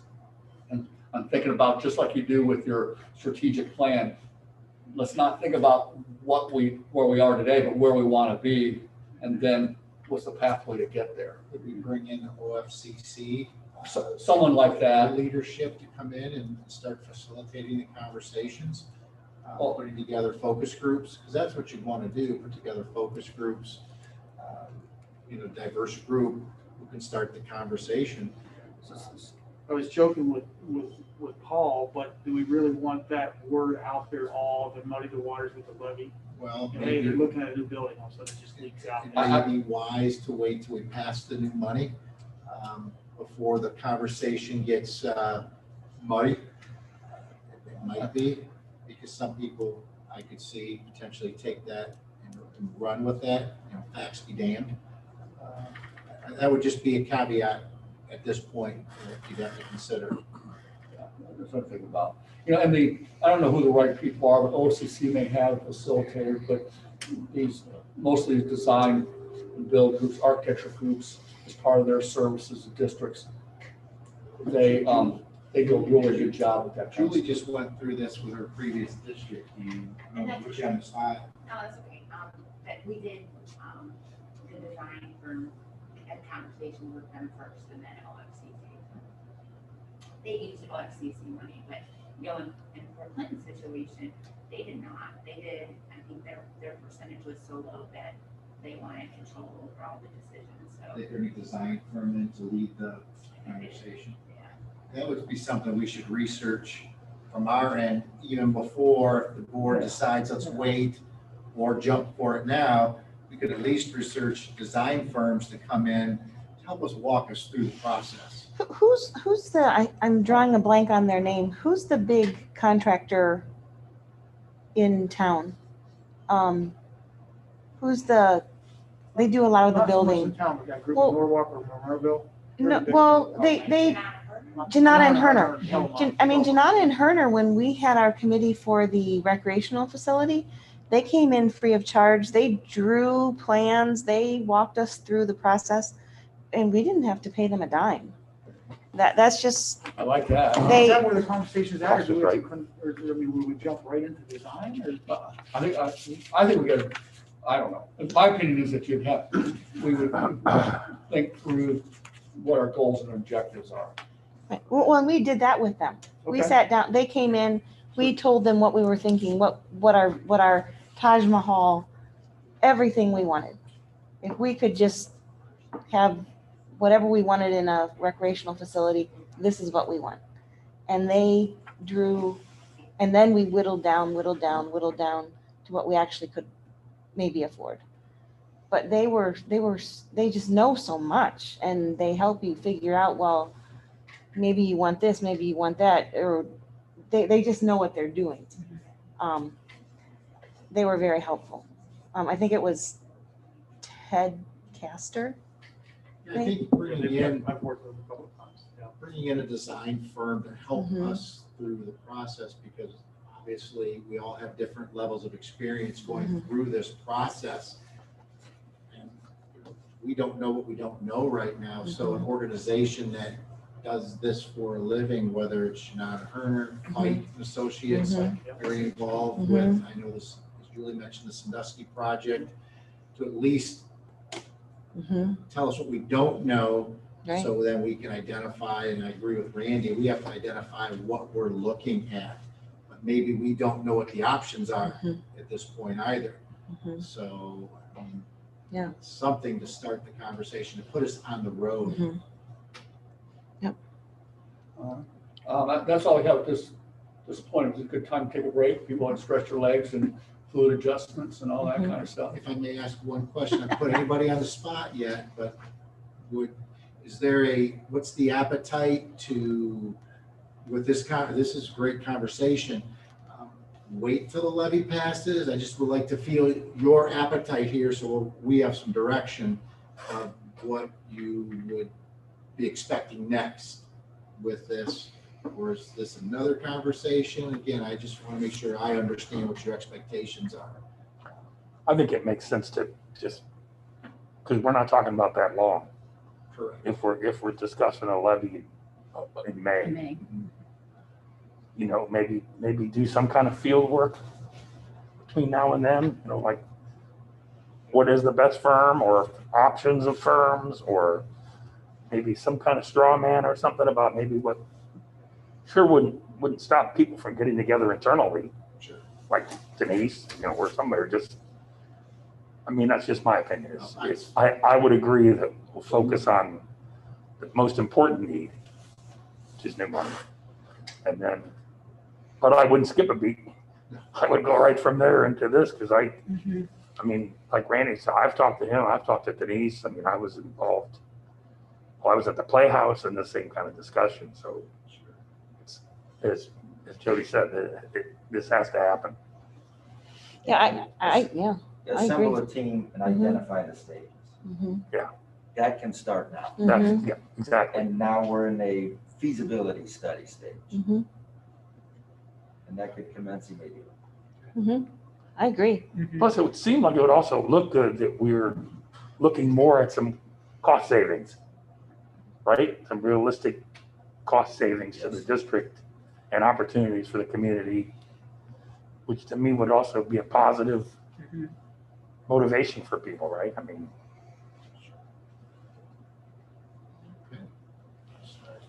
Start some research. And what the immediate next steps would be, whether that's reach out to, not that you're committed to any firm or anything, but someone to at least begin to facilitate the conversation internally with a small group. And then just kind of go from there. Okay. Thank you, appreciate that.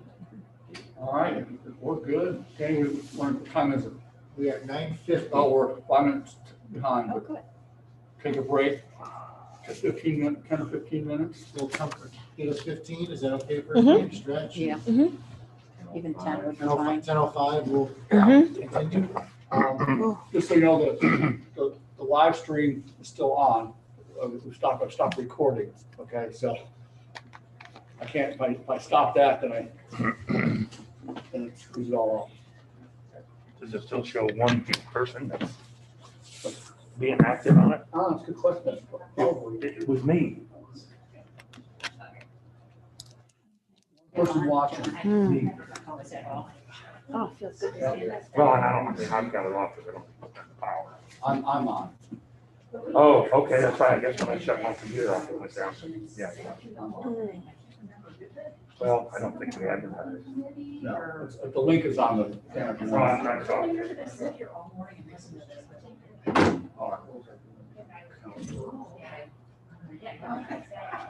Scott, I was sorry to hear about Joanne and her meeting with your wall. Oh my gosh, every time I walk by that wall, I haven't touched it yet, but that's scary. It must have looked like a murder I scene. take my mask off. Oh, right, right, I take my Like mask off. the, the whole time. Taking a mask break. Because I was right down there with her when they was getting on the phone and stuff, and she was just so coherent talking, and you know, she was like, I don't know how she didn't knock herself out. You know, so I don't know how she doesn't have a concussion, how she doesn't have a, Yeah. you know, the head bleeds so much, and they're just blah. Yeah. You know. Oh, gosh. Well, she ended up with 20 stitches or something. We're like, It's a lot. I'm with you. Yikes. yeah, there's a tendency, because I do it all the time. You walk down that last step, I think you've been in our basement. You walk down, Yeah. you walk down that last step. Yeah. And you need to make the turn to the left. Yeah. hand, So you start making that turn before you get down the step. Yeah. You know, Yeah. she's not hanging on to the handrail. Well, she needs to hang on to the handrail. Yeah, it's always something, always something. Yeah, she has a problem with balance, though. She's got to work on that. Somehow I gotta get better at balance.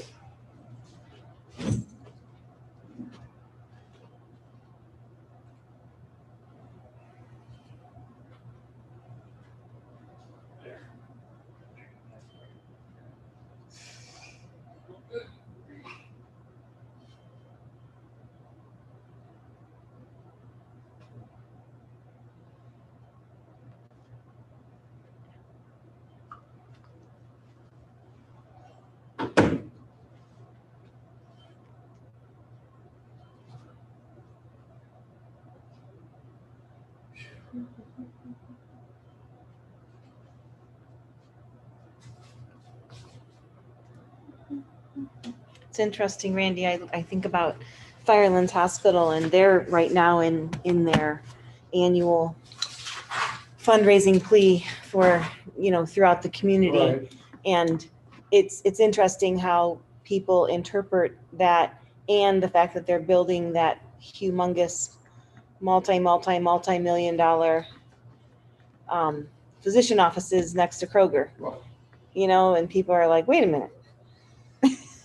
Yeah, you really need the money. Yeah, It's a delicate balance. yeah, and at some point in time, and we ran this in the Chillicothe where we felt like educationally, no, we're not like here, I think, you got Ross County, you got Chillicothe City, then you got 5 county schools surrounded. And there was no the academic difference, particularly at the high school, was very, very significant. Mm-hmm. But what we were losing kids going to the county schools because they all got brand new buildings. Mm-hmm. And they equate new buildings with better education. Right. And how many new buildings, I know it happens that you build these state-of-the-art new buildings and then the school can't continue to keep them running. Well, I've heard that particularly when you've not been air conditioning. Now you're going to spend the money on air conditioning that you weren't used to doing. Well, now I would think after this pandemic, people are going to be putting in state-of-the-art air purifiers Well, see, and circulators and that's one thing about a new building, it gives the opportunity to do those kinds Yeah. of things. I Yeah. don't remember all the details, but I had a bunch of property in Lorraine, and I was over there every day, and it was in the middle, it was like 10 years ago or so, and they were in the middle of their big project they had built. They actually adjusted the project in the middle of it, where they were gonna have this, they cut down some of the buildings, and they were doing like they were getting a new building for everything. And they actually changed the design or changed the thing, because something happened in the middle, like they didn't need as many buildings, and it was like, I don't know if they were in the middle of the building and they didn't finish it, but they had a mass exodus. All of a sudden, their enrollment goes down, and the project changed in the middle of it. Wow. Went from 3 high schools to 1. I'll tell you what, it's tough. Chillicothe had their high school, well, it used to be the high school, and right in the middle of the district. Beautiful building, the football stadium was right there. High school built in 33. They built a new high school in 63. So they moved one of the junior highs into that building. And when we abandoned it. So it sat there 3 years empty. You watch that thing deteriorate until you get the money to tear it down. But and the community was obviously not happy, but we ended up building elementary school on that same site and use similar architectural details. Not exactly, you can't duplicate walls that are that thick, 1930. Right. But now they've got that's intermediate schools right there. And it looks very similar, fits in because it's residential all the way around it. It's, literally a building right in the middle residential section. And it was emotional, but he'll realize that financially, you just can't keep pouring money into these things. Mm-hmm. Wow. And you can't, and the technology is hard to keep up with because they're not built to be able to add technology. to Right. them. No, it's not easy to run wires through the building because Exactly. there's thick walls and But I think, the city seems to be interested in a partnership on McCormick. I would think so.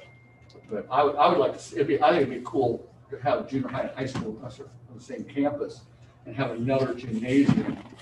Really, for outside of school, we should have 3 gymnasiums. The main gym and 2 other gyms for junior high and, and like I said, when we did it at Chillicothe, it was nice because you had the main gymnasium, the high school, right next to it on the other side of the wall. It was it was the same size floor, but only sat 450 people. You could have freshman volleyball and JV volleyball going at the same time. That condensed the evening. I feel like there was an opportunity kind of missed. You need to get out. Yep, I'm going this with way. the Woodlands building.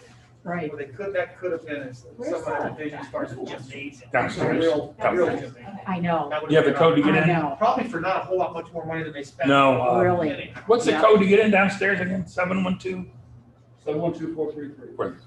All those numbers, 712-43. Hey, And it makes sense. I'm really concerned about your next door neighbors. I was over there the other day. I brought them some cranberry bread. I was in the mood to bake. Uh-huh. And actually they were gone. But as I pulled out, somebody brought them back. I can't remember. Probably who. Bruce and Becky Rookstool. It was one Becky. Mhm. And boy, Bob had a heck of a time getting out of the car. I have to, Shirley got, her wire rims were, I think, pinching her head or whatever, so she wanted to get them Yeah, I think he just told adjusted. me. So I took her to Walmart and they adjusted them for her, but they were like, you haven't had your eyes examined in a long time. So she ended up getting new glasses. So they came in and I took them back a week or so ago. And yeah, I always like take Bob's arm and walk him out and then open the door and This help was him the get first in. And then time. I help him out. And now, my car's like yours. It's up higher. It's an SUV. So it's not like just sliding into a car, but Shirley doesn't have any problems physically getting in and out, but obviously her mental acuity. They're together. They're one person. Bob's head and her body. I helped carry the groceries, the stuff from the dog money. Yep. Gladly, no problem. I carried everything into the garage to the back. Well, and then I went in with them, Mhm. kind of make sure they were okay. And then Bob had shut the door, for the kitchen to the garage. And I said, "Did you shut the garage door?" He said, "Yes." Garage door shut. So I was leaving. The garage door was wide open. Mhm. So he came out down the stairs and walked in the garage. I thought he was going to fall going up the little steps. And I was like, that's the first time that I really saw how unsteady Yeah. he's become. Well, did I in a tell you short- about when he fell in the backyard? They have a lilac bush right behind their bedroom window. So in the back, there's the deck. Yeah. And then just that little area where their bedroom window is, and there's a huge lilac bush, and it was above the roof line. Wasn't producing flowers anymore. I'm like, we need to cut this back, and it'll regenerate. It's fine. It's not killing it, but we need to give it a serious heading. And so they, like every week, tried to just cut off some of the smaller branches with the loafers and stuff and put out a couple cans, and they were working through it, but they got down to where the branches were a little too big to. So Bob came over and he's like, "Can you bring your chainsaw over?" So I did, and we were cutting the branches and stuff, and we just got it down to maybe about here, and I was just kind of flinging everything into the yard, and it was like, we'll have to get this into yard waste cans. This was on a Sunday about noon, and so apparently, like, Bob decided he wanted to go out and start like putting stuff in the cans, which that's fine, but his pant leg or something got caught on one of the branches, and he just kind of went down and was laying on the grass. Didn't hurt him, but he couldn't get back up. So I'm sitting there reading the paper, and we have the house right behind me that would be on Wilbur. They have a little boy that's autistic, and he cannot come outside without screaming and yelling. Just, when he's playing, he's just very excited and hyper. So I've kind of gotten used to that. It's like listening to the trains, it's just like background music. And all of a sudden I'm just like, did I just hear somebody yell, "Help"? And I put the paper down and I could hear this, "Help." And so I flew out the back door and I'm running over to Bob and Shirley's. And at first I couldn't see him because the branches were kind of high and he was laying right in the middle of them. Shirley never heard him. She was right there in the house. So I ran over and, got him into a sitting position. And I'm like, "Shirley, you're going to have to help me here. You need to get on one side and I'll get on the other arm and we'll just stand him up." And she really didn't have the upper body strength to do that. So I just got behind him and, yanked him up. But, he was not hurt, but Jennifer then ordered he's got some, not the one like, like I've fallen and I can't get Right. up. Yeah. Sort of like something like Yeah. that now that he has on his person all the time Aw. now. So if somebody, Oh, does he? so if something does happen, he can get assistance. I was worried about him. When I know, there. 'Cause they're It looked like getting he was going close. down in the garage. I know, they're getting close. And if he does, that's, Shirley won't even know. She might not even be cognizant. no, because I think she gets focused on something else. Like she was probably thinking or seeing something else and heard it, but didn't, register, like you said. Yeah, Dave already has an application for Parkview. Yeah, They've that's been what he was approved and talking. Yeah, everything. I've been in So touch with him. I Yeah. haven't lately, but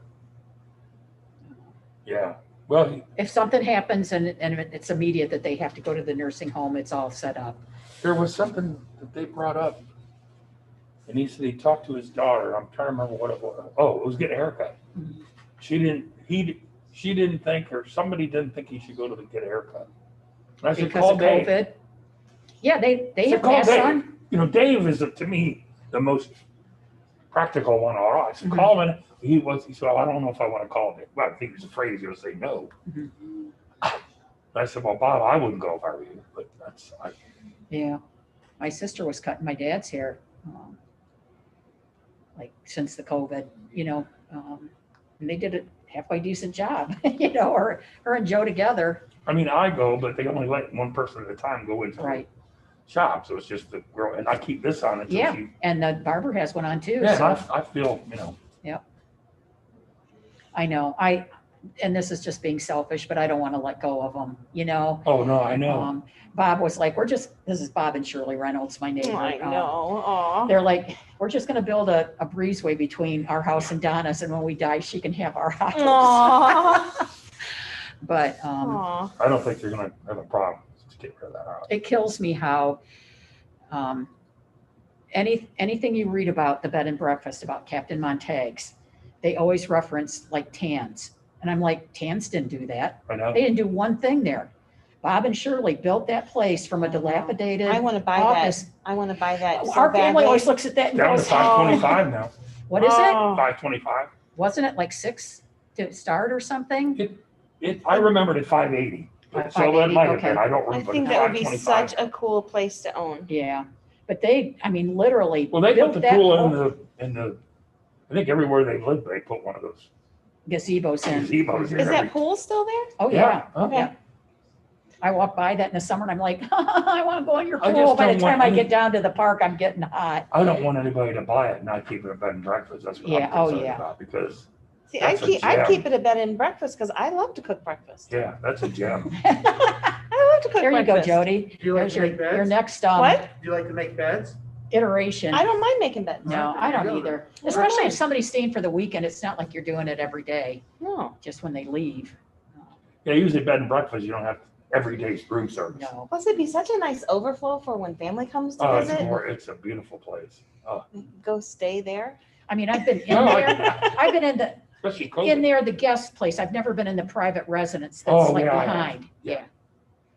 It's nice. I mean, Is it's plenty big enough. I mean, it's probably one of the nicer. Mm. I actually was going to buy one years ago in Carolina with some friends of mine. So I Uh-huh. looked at some things that were, the owner's quarters were not very desirable.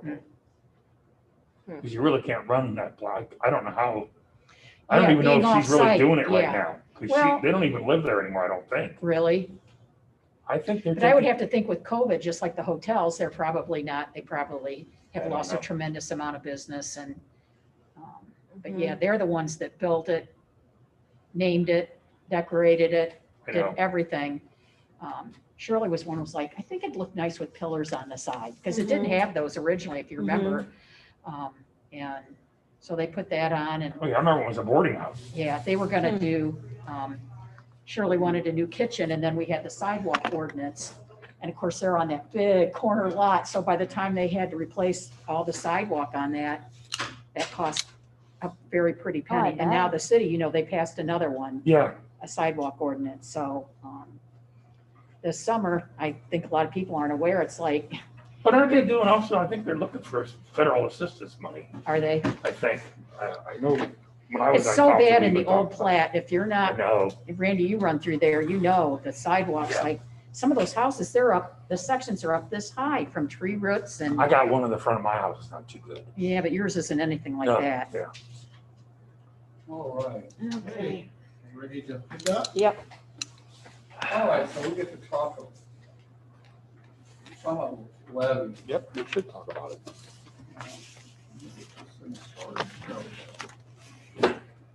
All right, so.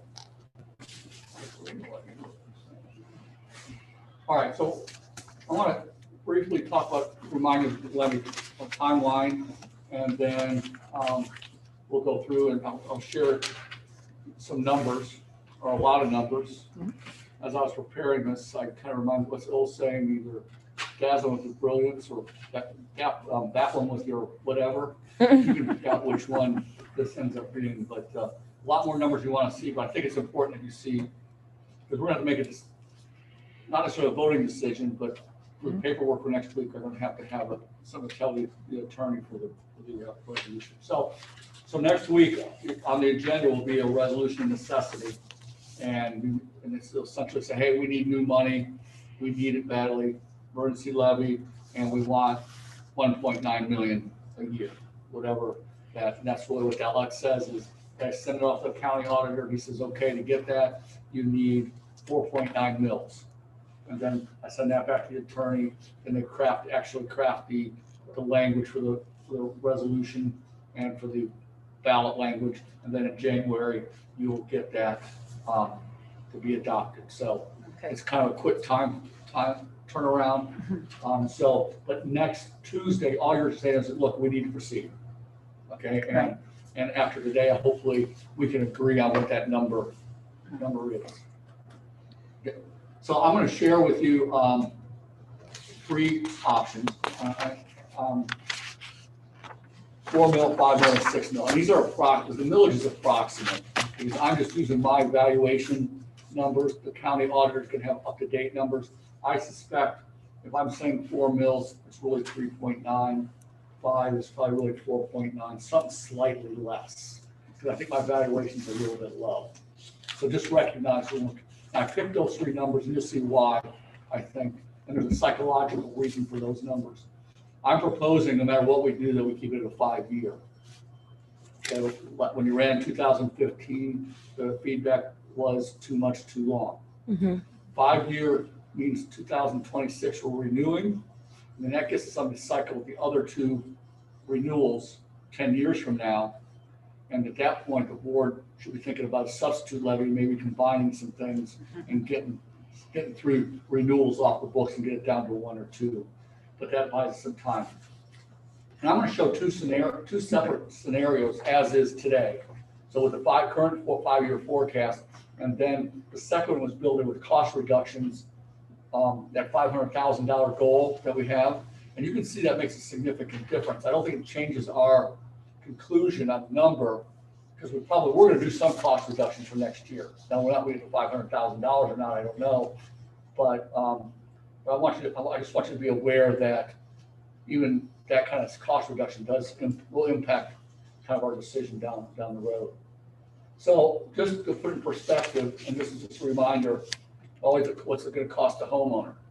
And these are approximate because, depending on how long you've lived in your home, if you got the homestead discount or some other discounts, your actual taxes may be a little bit less than this. But if you're paying full rate at $100,000 in valuation, 4 mils is $140 a year, and 6 mils is $210. So a mill is worth about $35 a year, approximately on a $100,000 home. So, and not very many $100,000 homes in Huron, but right. I was just thinking that. But I think we want. If there's a better way to communicate that, I am open to that suggestion. So, you could say, $15 a month or something like that. If that's a little more palatable, or whatever the case may be, a cup of coffee. What's our average home value? Maybe that's not a good number, right? I'd say in Huron between 150 and 200 at We this might be able to point. use that on something. I probably Look at it. maybe higher than that. Might not look good. Oh, we can look. We can find that out. So anyway, let's start with as is. So that means based on my forecast I presented to you last month, you're probably going to want to read off your papers. But essentially, if we passed in May a 4 mil levy, a 4 mil levy generates a little over $1.5 million a year. So in the next fiscal year, we'd see half of that. And then by fiscal year 2023, we're getting full collections. That, a 4 mil levy, if you notice, gives us one positive spending year, 2023, we're back to deficit spending again. Yikes. Okay, and if you look at 2026, that's when we have to do the renewal, you'll notice we're deficit spending almost 1.4, then 1.9 million. In 2026, we'd be going back to the voters, say, hey, we don't need this renewal, we need more on top of it. So that's telling me that a 4 mil is not sufficient on the as-is situation. Because we're essentially borrowing 2026 and there's no room for error at all. 1 more mil, oops, wrong way. Okay, 1 more mil, so if we go 5 mils, that gets us 2 years of positive spending, 2023 and 2024. We get to 2026, again, 5 mils generates about 1.95. We are probably able to then in 2026 renew that at the same level. Okay, and this is again as is with no cost reductions going in. And I'll show you a slide here that kind of combines all 3 of these to compare it. And 6 mils, which is my favorite, but obviously selling it and actually getting to go through is another story. But the greedy little guy that I am, at 6 mils generates 2.3 million. We're essentially, in my mind, positive for 4 or 5 years, and we're in really good shape in 2026 on renewals. So 6 mils tells you that's really good. 5 is probably adequate. 4 is probably not a good idea. You're Not even worth it. It'll buy you some time, but you're not gaining anything. So Wait a let me minute, show. you said we were positive for, I don't see it, I see 2 I know, years. I know. Well, I'm saying $6,000 deficit spending and 70,000. We could easily, 1, 2, 3, and then 70, okay, so Yeah. you're saying 4 years, in. Yeah. Okay, got it, yeah. So they're so close that they're, in my mind, that's Possibly the zero. margin of error. okay. Yeah. So this graph shows you really the impact of all 3 of those lined up. So 4, 5, and 6. Red is not good, right? Pink, we're okay. So obviously you can see that the 4 mils, we're down this red by 2025, and 5 mils we're in 2026. So if we weren't doing anything, I still think, we'd probably be somewhere around that 5 or 6 mils. Again, it's obviously from a district standpoint, the more the better, but what can we sell, right? What can people vote on? Now, we're not gonna do nothing. Not gonna do nothing. How's that for grammar? Not gonna do nothing. If we can get the reductions or close reductions we're talking about, 4 mils, you can see gets us to 2026 and we're in much better shape. So if we get, but we'd still be, I don't know, we'd get the next cycle of 5 years at 4 mils. We probably have to ask for a little bit more money in 2026. But again, we have 2 years, maybe 2 years, maybe 3 years of positive before we get back into deficit spending. 5 years looks really good with the reductions. So we end up with 3 good years, slight deficit spending.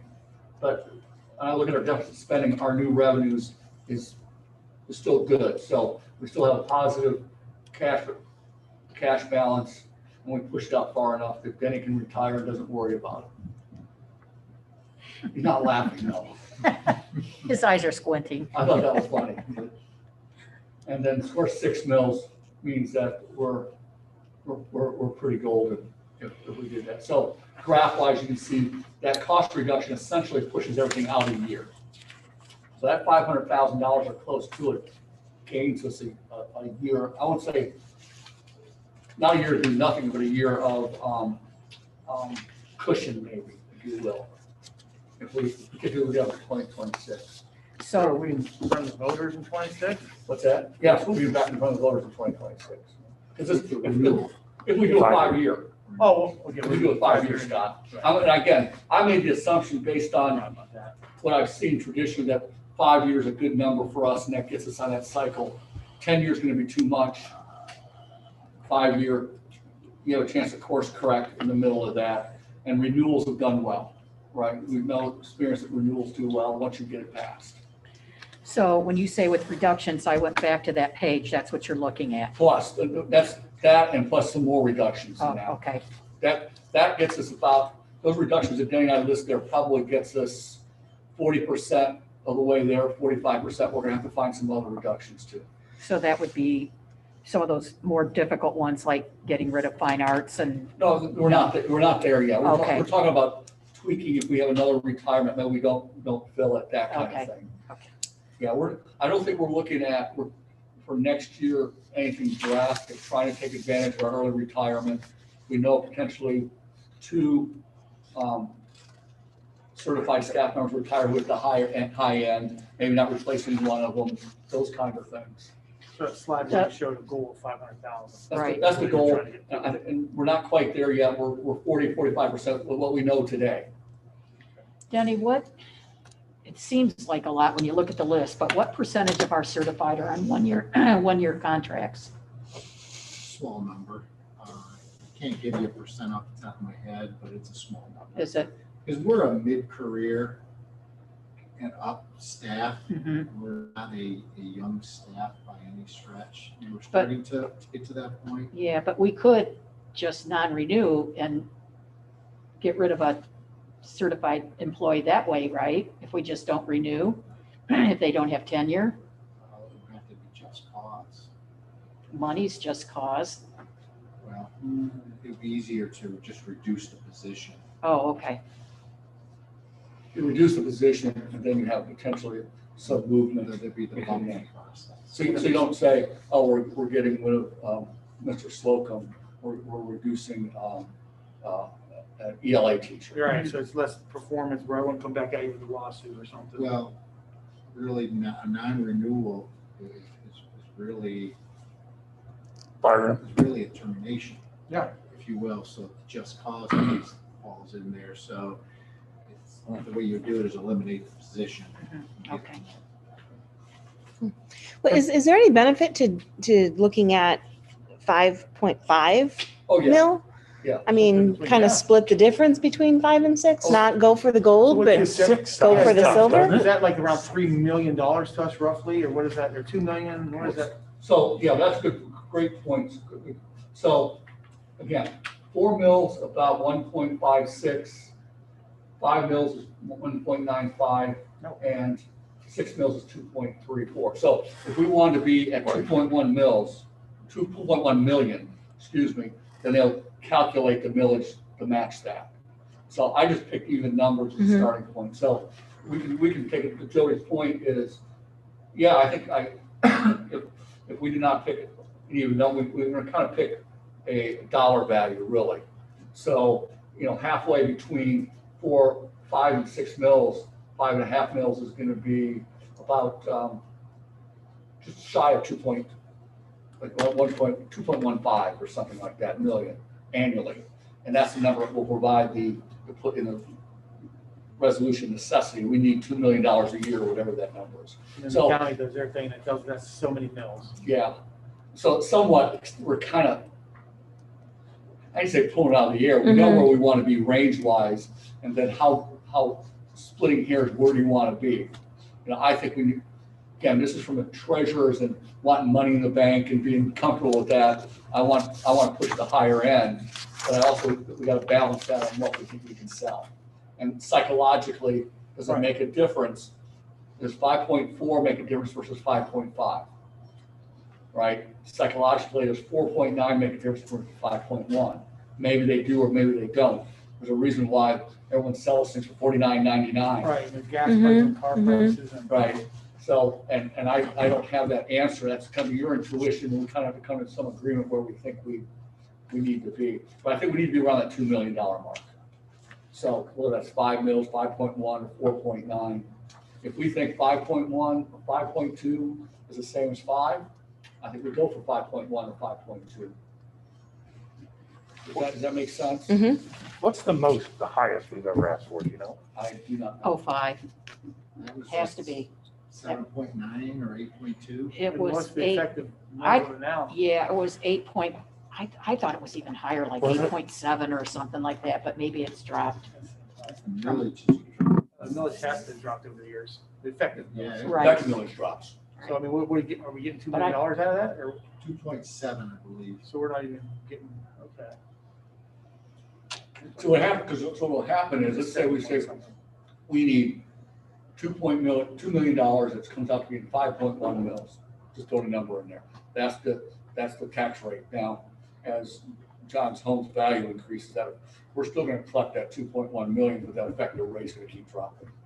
So how do we fight the talking heads of Ohio government saying school funding is better now? We're going to revamp school funding. Everyone's going to do better, but we're not doing better. How do we counteract that conversation? How do we do that? Because that's going to hurt us. That is going to hurt us. How do we make people It'll be just like the understand? last levy with Gardner. Everybody's getting more money. Yeah. That'll probably come out like the last week of April. Yeah, Senate passed, everybody's, Yeah, but we're really not. That's a good question, and that's language that we're going to have to really work on. That's a great point, Jody, because with this fair share funding, since it's been tabled, it's going to be in the news quite a bit. Yeah. come Springtime. Yes. So you're absolutely correct. And it's really going to be a campaign to educate.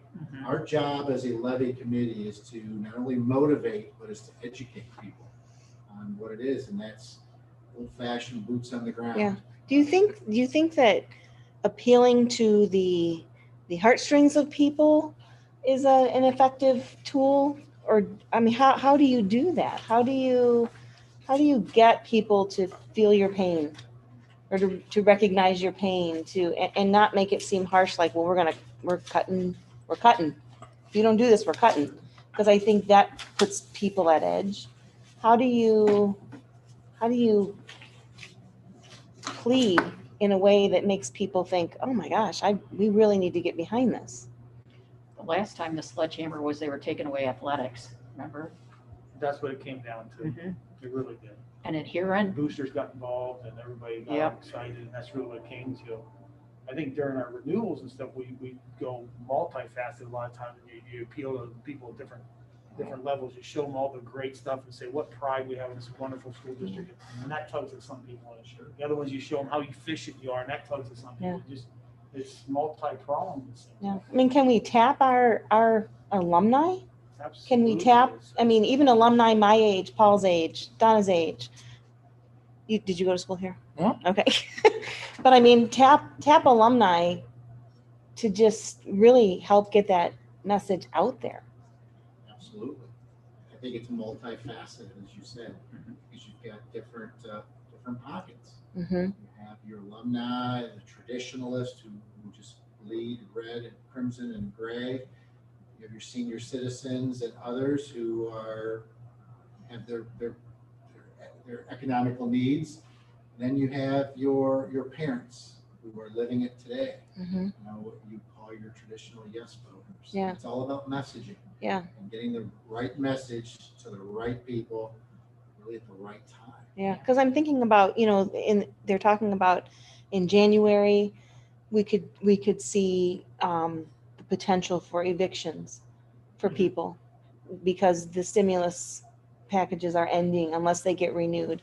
And, we're talking about May and we're talking about January. Could there possibly be families in Huron that are dealing with having to move out of a home because they can't afford to be in that home anymore? And now we're going for an ask.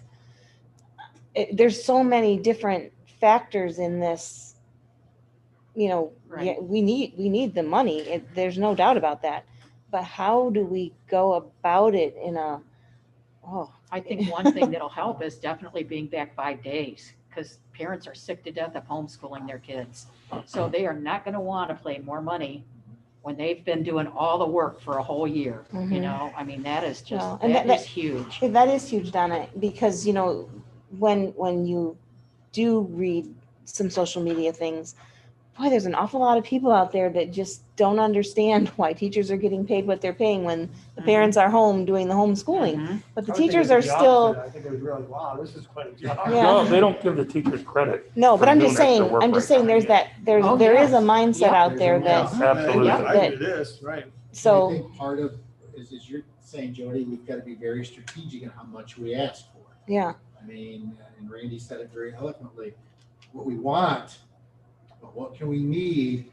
Because the optics, Yeah. numbers matter. yeah, And sometimes facts be damned to some people. They know it, what they know, and you're not gonna convince them otherwise. mm-hmm, So really and you're right too, we've got an extra steep hill to climb now because of the unpredictability of COVID and what it's doing to the economy.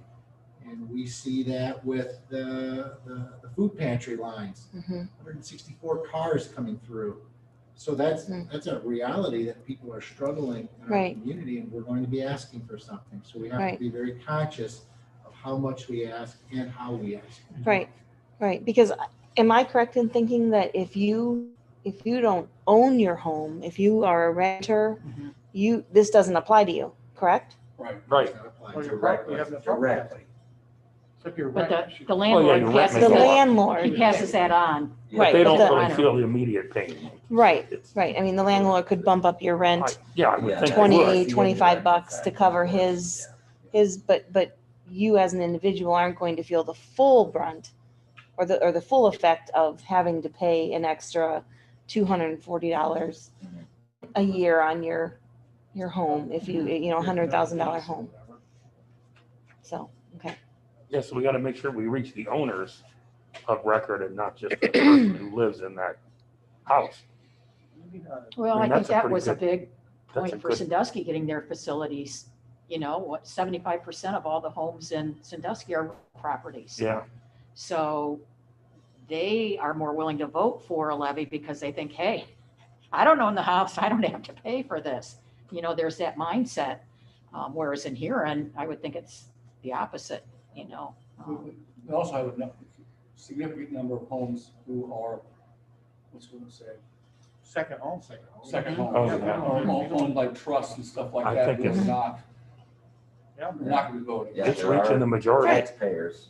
who Come from Cleveland, do not come from vote. Mansfield. come Right, from- and- they don't get to vote Yeah. on it. Yeah. And we also That's- have they don't an get to vote. aging Right. population in That's true here too. You're right. that Yeah. are on fixed incomes and, own their homes, but That's- they're on fixed incomes. They don't have an extra, $300 laying around and I think those are people that we need to appeal to too. Absolutely. But we are fortunate that we do have senior citizens in our community that absolutely 100% believe in our school system and are willing to make Mhm. the sacrifices to do that. But we also have people that aren't and can't. Really can't. But, if they own their own home, obviously, we're not talking about somebody over here in the senior high rise or whatever, but, they get the homestead exemption and they probably, a lot of them have their house paid off. Mhm. So yes, maybe they're gonna have an extra 100 on their half taxes, which that's not terrible, I don't know. It's not Yeah. terrible, but you don't get to vote no on a lot of things. And this is one thing you can vote no on. As far as you're Well, impacting your Yeah, expenses. your Yeah. This expenses. is the one thing you always get to vote yes or no on. School taxes. I think the most common protest Taxes. to a levy ask is you haven't cut enough yet. Cut some, come back in a couple of years. I think we give credit to the administrative team, the board as well, has set the table. It's time. Have you cut? There you go. Yes. No. Going back several years, and it's in black and white, so it's time. Mhm. You mentioned fat. We're lean. As a matter of fact, in education, and I've had some experiences with this. I saw at a school once they had a Mandarin teacher who was wonderful, taught Chinese culture. The sign-up rate was a little bit low, so she had a handful of classes with 8 or 10 students in class. So that was an easy cut. Yeah, we'll cut some fat. That was a wonderful program, a wonderful program. And so whenever I hear that cut the fat, holy cow, I hope we have no fat ever. I hope we never hire someone, we just have some money to throw away. That's not fat, that's education, that's opportunity. So when we get lean, we're actually sometimes cutting some meat. And so we're pretty darn lean now. So that most common protest, have you cut? Oh my goodness. Sit down for 20 minutes and let me show you. Mhm. It's time. And the fact is, you do have a good message. You have not had any new money since 2005. That's Everything's been a renewals. long run, it Mhm. really is. Yeah. It is long, but I also think we need to appeal to the voters just the amount of money that this pandemic is costing the school.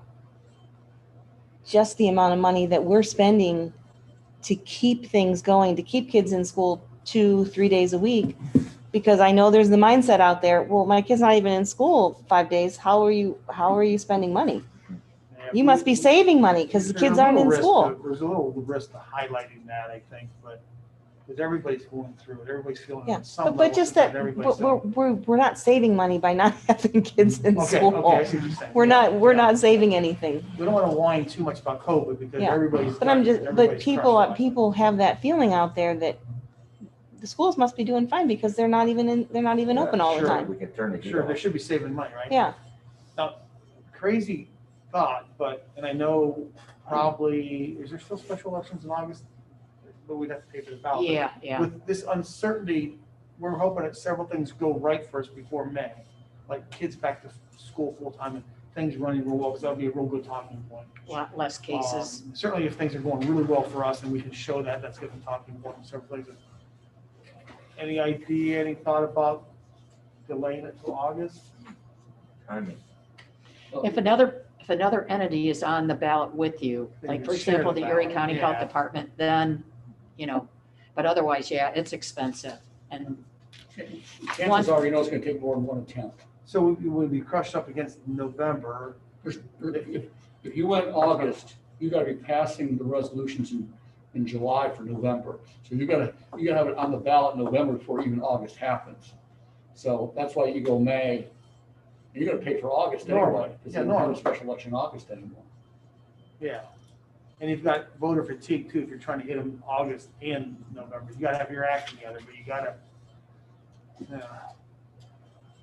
I just threw it out there just for the sake of Mhm. discussion. I know, Gotta think of all I'm not options. advocating for it's it. just You that have to review all options. May seems to be more pro-school turnout. A lot of people are just, that would probably vote no, or just like, oh, we were supposed to vote yesterday. A lot of people don't realize there's a primary and a general election. They don't, especially younger people.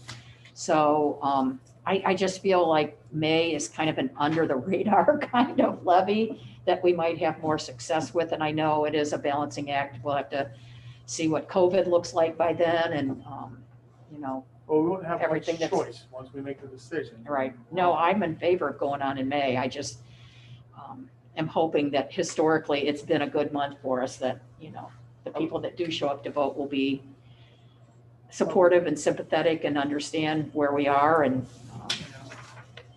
August is probably gonna be low, would be a low turnout. oh, it is.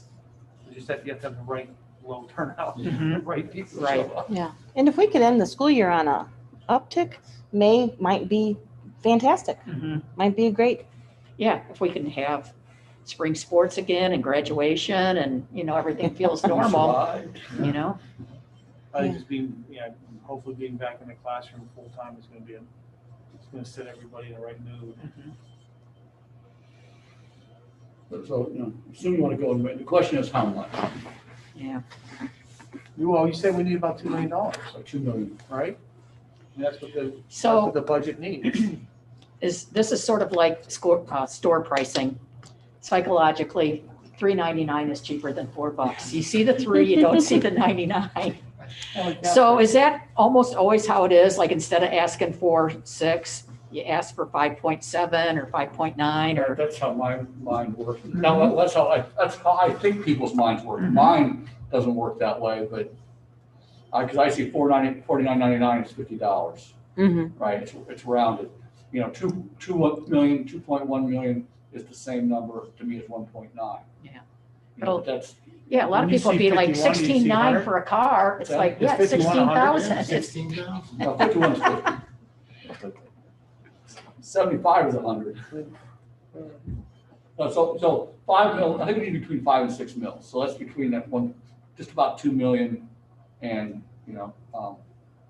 2.4, if we think 5.1 mils is an optic, makes sense, then we say, okay, we have 2.1 million, we ask for that, or we need to be right around that 5, closer to 5 mils, and stay closer to 2 million. I mean, we're kind of splitting hairs here, but again, it's more, I think we need to ask for as much as we think we can sell and no more. I don't know what that number Well, we is. can certainly use every penny though. Yeah, we're gonna use every penny we get. I don't want to be like in 3 years going, oh, we're out of money again. I know, You know? and I think that's the sell. What we're doing, back to my Mandarin teacher analogy, or rather illustration, we're not asking our community to give us money so we hire a Mandarin teacher. We're asking for money to keep us solvent for a longer period of time. That's all we're asking for. And so when they know, or if you don't pass 6 and you pass 4, we're coming back sooner. That's all that means. That's why I'm inclined, I think we can sell it on that basis, that we're only asking for time. And, I'm leaning towards 6. Of course, I don't know. I haven't seen a survey. It's tough because, as Jody pointed out, and, do we talk about the pandemic? I don't know if we talk about it or not, but it's real, and people are unemployed. We'll probably get some no votes where we would have had yes votes if not for the pandemic. But I don't know, but I think we can sell time, because that's actually what we're asking for. Yeah, and if it's a 5 point something, that's still, again, psychologically, Yeah. it's not 6. Yeah, I'm talking about 5.9 instead of 3.9 is what I'm talking If about. we do the 4 mil and we ask, then in 5 years, it's really a renewal. We're asking for a renewal that doesn't cover it. It's like we're 4 mil, I we've would set say, ourselves up for failure. we got to be around it between 5 and 6, I think is. So, somewhere between 1.9 and then 2.4, somewhere in that. So he'll let us know when you say, I want 2 million a year. The auditor will come back and say that's a 5.2 or Yeah. whatever. Yeah. Okay. I'm The thinking, talking point with 2 million, 2.1 is really what TPP was. We were receiving about 2.1 million with TPP. So the talking point is, we're just backfilling what was taken from us as a talking point with tangible personal property tax. How What's- much does that resonate with the individual citizen? I mean, They would know unless you tell them. With moderate knowledge, as far as Yeah. keeping up with and just paying Would attention. mean much I to me. think They the wouldn't know. TPP I don't think it would mean a lot. They use it. I don't think it would We're- mean we're- much. We're replacing what foreign we language. have been- what we- I think- revenue we lost Right. through a phase out of a revenue source. Isn't that really this whole thing? I mean, really, we're not asking them, Paul just said it, we're asking them to maintain. And we're countering really money that's been taken from us. But and again, back to the big picture, we always have to lean on our taxpayers because the state just doesn't give us anything. Right. Can we find out what the So- water rate would be? What about the new Before brewery, we Randy? officially file something. The new Can brewery. we find out what Yeah, the millage I rate was- would be before we the new officially brewery- file Our something? campaign optics right Well- here, TPP, in 2006 or 7, the district was receiving a little over $2 million. And obviously, I mean, this is the kind of stuff you do in campaigns. Whenever you're at a Coffee Connections, you're on Between the Lines, you have these graphics there to lend picture with your words. And this is what we're asking to replace right here, from what I'm hearing, $2 million. How does that look 3 years later? Is it even worse, that trend? Oh, it's That goes gone. to 17. Zero. Is that all? Yeah, it's gone. It's zero. International I thought- Brewery Company bought Zero. I see what IAC. you're I saying. thought Correct. it was, they were And just making who- bottles. Was I carrying didn't think that. they were burden. brewing Some anything. brewery, I don't know, they're actually brewing. I think they're just making bottles. Well, Is that all it that, is? and you look at what was cut over that But historical. still, I mean, that's a No, let quick me rephrase turnaround to that. get another company into In that facility that 2000 quickly. Plus they were doing a five, $40 million six. expansion. What was the So- source of that $2 million? Are they gonna come It's to us for an inventory abatement? Like, from That's what businesses, Randy said. He was industries. surprised they So haven't. now, So I don't where know. is that You're money? shifting it to the homeowner. Well, there was a cat No, I mean- that didn't, But we didn't have, we were. didn't help us a bit, right? No, I'm saying, so that tax on personal property, tangible personal property, is that tax levied? TPP. So that business has saved money. They instituted a cap tax. Well, they issued, which was more of a revenue, a tax on all revenue instead of tax on your physical inventory, Okay. right? In a Like nutshell. on your equipment and things. Yeah, so like it that. actually pulled in some businesses that Yes. weren't paying taxes before. That's right, because it's on revenue. Yeah, And if you make over who half. Jenna, collects is- that tax? Is it still being collected, but the state's State- just keeping we're it? just on- State, the state That's is right. reimbursing We're not- districts with that tax. That's how, what, Randy, what the state, That- it was reimbursement? That's what they did. They don't anymore. Well, that's why it's gone. But are they still collecting it and just keeping it? Cap tax, yes. That's a revenue source. CPP So though? the essence of the Yes. tax was shifted So from they're not- tangible personal property to revenue. Right. And the beneficiary of the tax was also shifted from the school district to the state of Ohio. Yes. Well, I think it was always the state's tax. They just were sharing some of it with the schools. And at some point, they were sharing, right? No, TPP was just like real property. It was a taxable millage that was part of your infrastructure, your taxes. You had But it real was- property and the intangible personal property tax that was taxed. When they phased out that TPP, The state then was reimbursing. the state school reimbursed us districts, for a while for it. And then they stopped the Right. reimbursement, which was part of the phase out. Right. It's a pro business, it's equipment and inventory. Remember, because there are businesses that do that inventory at the end of the year, see You what try to they're. get rid of everything off the floor. Well, Yeah. you remember, story is when Governor Casey came in, and this is where then building the rainy day fund and so forth, all that was part of his strategy for managing the state budgets. But yeah, it's a zero number though now, Scott. So that's what people need to know. The money's still going out, but it's just going to the state, not to us, We're not receiving it. right? I mean, people can relate to that. And that's exactly my point. How is it, you know, if I get stopped in the market, that's the loss, that shifted, not just the type of tax, tangible personal property inventory versus revenue, but the recipient of the tax revenue. And the school districts have suffered. But then how do you counteract that with the restructuring of school funding, and school funding is going to be better? How do you count? I mean, that's the message that I'm concerned about. There's two, that message is important, we gotta get it down, there's two pieces to it. The bill out there restructures the funding formula. Okay, but it does not necessarily give schools more money, that's a separate decision. So right now, based on that formula, you might say, we might benefit from it, but it's not been funded. And it was a phase-in over what, 7 years? 6 or And 7. Huron doesn't see anything anyway, even if it's paid, so it doesn't, it's not equal. Well, the formula might be being modified, but then every 2 years, this governor has to pass the budget, right? Decide how much money he's gonna give the schools anyhow.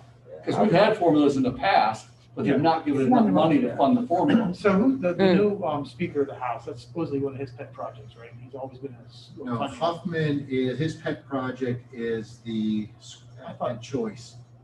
I thought he was in he floated a. It's Cup Patterson are the ones that were doing the school Yeah, funding.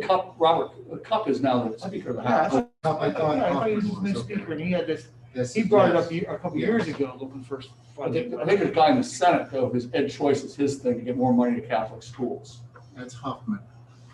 So that's one of the reasons tabled is because you've got these two factions out there. One want to fund public schools, and you got another faction saying, look, we gotta find more ways to get money to the. I like what you said, you used the word more money at Catholic schools, that seems, I'm pretty strong Catholic, that seems wrong. That there's anyone going to Catholic schools, but. Well, it's one of those Your own arguments funding where mechanism. Father Jeff and I have gotten into this, I think Denny and Father did the same thing, and they go, it's not fair, you guys aren't giving us enough money. I go, as soon as you have to educate every kid that comes to your doorstep, I'm okay with it, but you don't have to take kids who have disabilities on IEPs That's one point. and are homeless.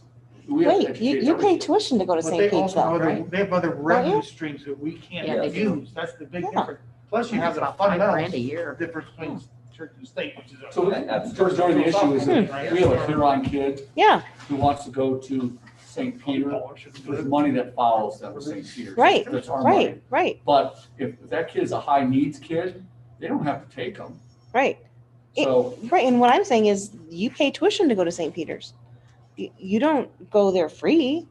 Well, That's right, but the I think their tuition tuition is doesn't almost cover zero all now the because of costs. this. The tuition does not cover all the costs. No, it doesn't, but they want Some public of your school big money. Yeah. high Huh. schools don't cover it. wow. But the back to Jody's point about how do we respond to folks saying, hey, the state's gonna restructure, you're gonna benefit? I would answer the question with a question. When is the last time that the Huron City School District has benefited from an act of the Ohio General Assembly? And we seem to lose again and again. Starting with the shoreline, no. Yeah, it's a tough one because people want to hear why, because there's reasons why. The formula- I always come back with the amount that we actually get versus what the state reimbursement is. Yeah, You know, so, that they have a formula where they calculate the wealth of your district. And so I might throw out, like Sandusky gets 7,500 per student and Huron gets 1,500. And people are like, I never knew that, but I'm like, but if one of our kids goes to Perkins or Sandusky, we got to give them 7,500. And then they're like, never knew that. So, they just don't realize how small of an amount we get compared to schools in Erie County even. And that's, by the way, that's the one thing that fair funding does do for us. It helps with that's the open enrollment side. But that's the only thing it does for us. yeah, But yeah, and people can say, in Huron, your issue is the lake, right? You got beautiful lakefront properties and the values that go with it. And that's why, and that's not going away and that's not going to change. And as a result, you're not going to get funded. in general terms, our budget's roughly 15 or 16 million. 16 million, yeah. And from everything, including transportation and food and everything, we get 2 or 3 million from the state. Our state foundation's about 2 million. Unrestricted aid's about 2 million from the state. So the rest of that, we're leaning on our taxpayers. Well, let's back up. Our general fund's about 16 million, okay? We get another, which includes 2 million from the state. And we get another million from federal grants and stuff like that. That's not in that general fund. That Okay. funds part of our special education, funds part of food service, primarily those two. And we get some title and some low income, Title I. So $16 million budget, We probably have, our total Somewhere budget's probably between- closer to 18. okay, all on top of, okay. Okay, but 2 million of it is state funding. In fact, this year it's gonna be slightly less than $2 million. So 2 million divided by 1,300 students, that's what the state's giving us per kid. Approximately. The state formula doesn't do anything for us. We get 2 No, million. in fact, and I wouldn't say this publicly, we are getting funded more because we're on the guarantee. They flat funded us. Our enrollments dropped, but they haven't cut our funding. We Yeah. stayed at that flat level. So that might get adjusted at some So point. you don't want, that's not necessarily a good talking point, but we are flat funded. We've been flat funded but costs are going up, right? If, regardless, if you don't do anything, just inflationary costs, it costs more today to run schools than it did 2 years ago. Hmm. Even if you did nothing, changed nothing.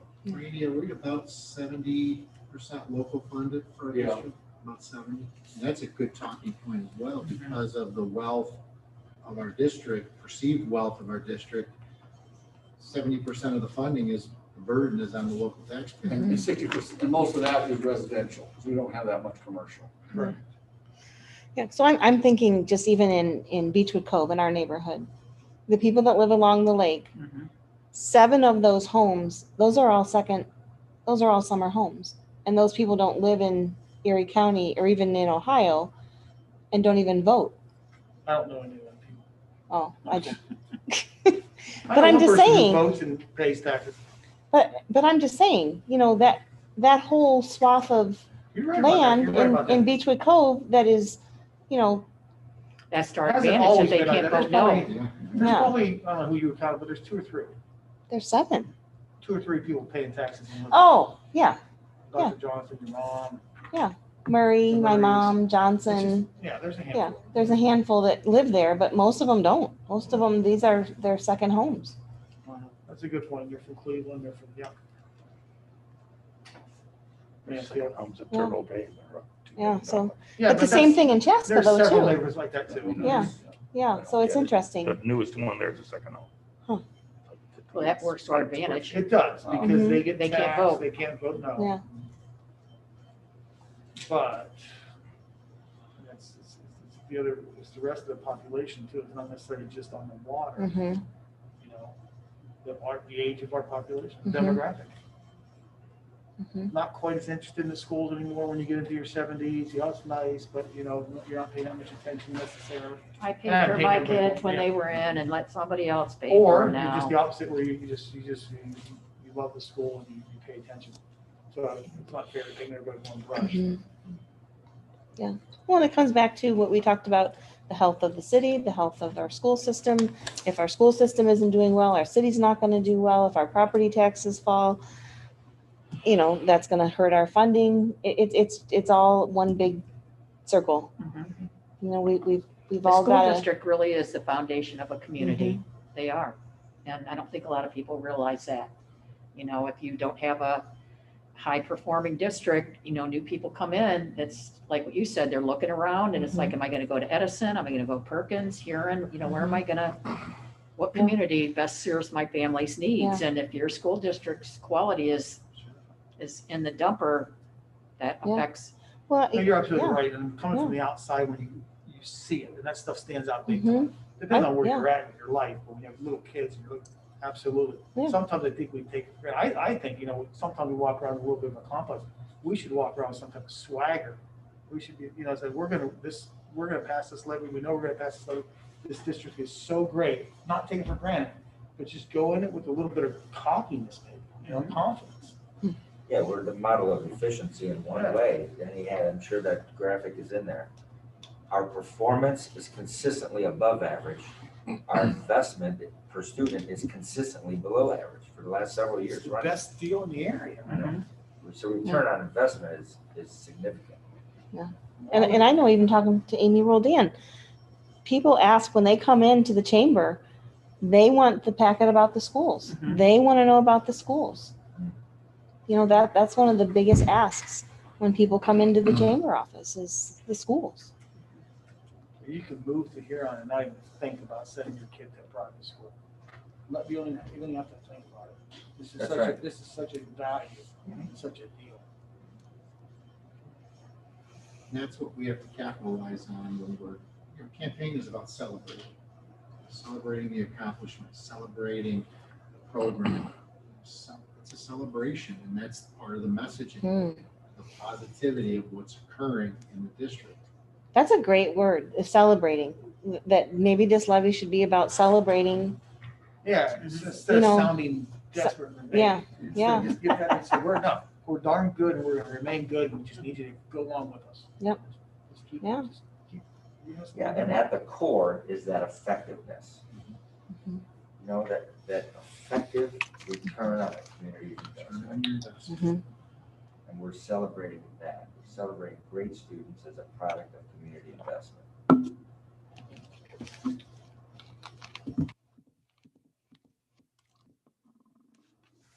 I like it.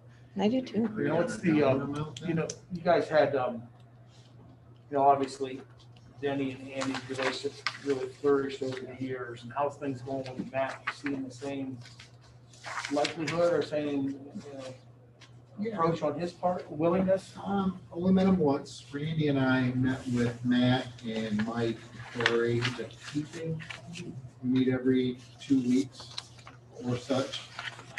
Matt's just getting his bearings right now, but Matt seems like a real quality visionary for the city, so I would not anticipate anything less than the relationship we had with Andy. Yeah, I think it's gonna be good. Matt's advantage is he's not Andy. I think they're thinking, so he doesn't have the political baggage that Andy's had to deal with at the end. Yep. And that Matt, I think, is in a similar place in terms of mindset, economic development and that kind of thing. So, and they're not the same personality, obviously, but I think I don't see us, skipping a beat or missing anything there. I think there really wants to be collaborative, and, we've had some conversations on better process for dealing with tax abatement requests and stuff like that, so. Good. Because that's, He understands where we're coming from. I think that's the other thing. He does appreciate, like when we have a tax abatement discussion, say he's all excited about new jobs, but that doesn't necessarily directly help us unless families are moving in and there's no place for them to move into. So I'm gonna be protective of their property values. Just as you want to create jobs, we want to have both. So, where do we think we are? We must decide today. Yeah, because I gotta have it I gotta let the attorney know today. I'm thinking, 2.1 million is a good compromise. I think it's just slightly over 5 mils. Sounds good to me. Yep.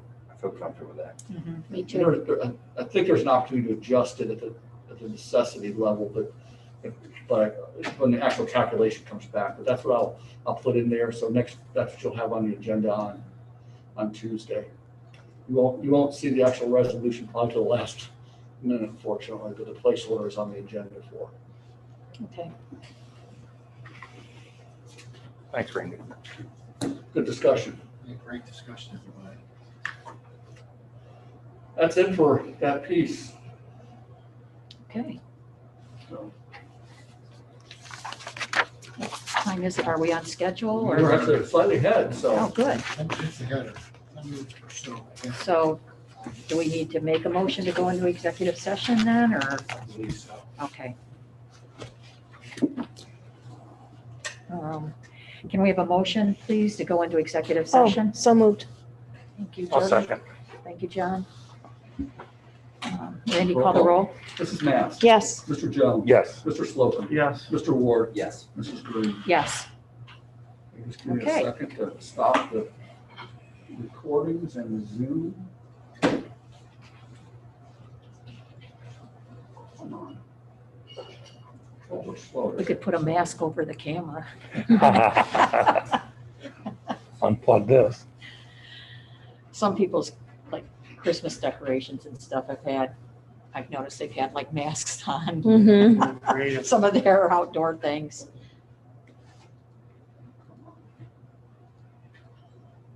Come on. Not want to turn on. Unplug it. That's my next step.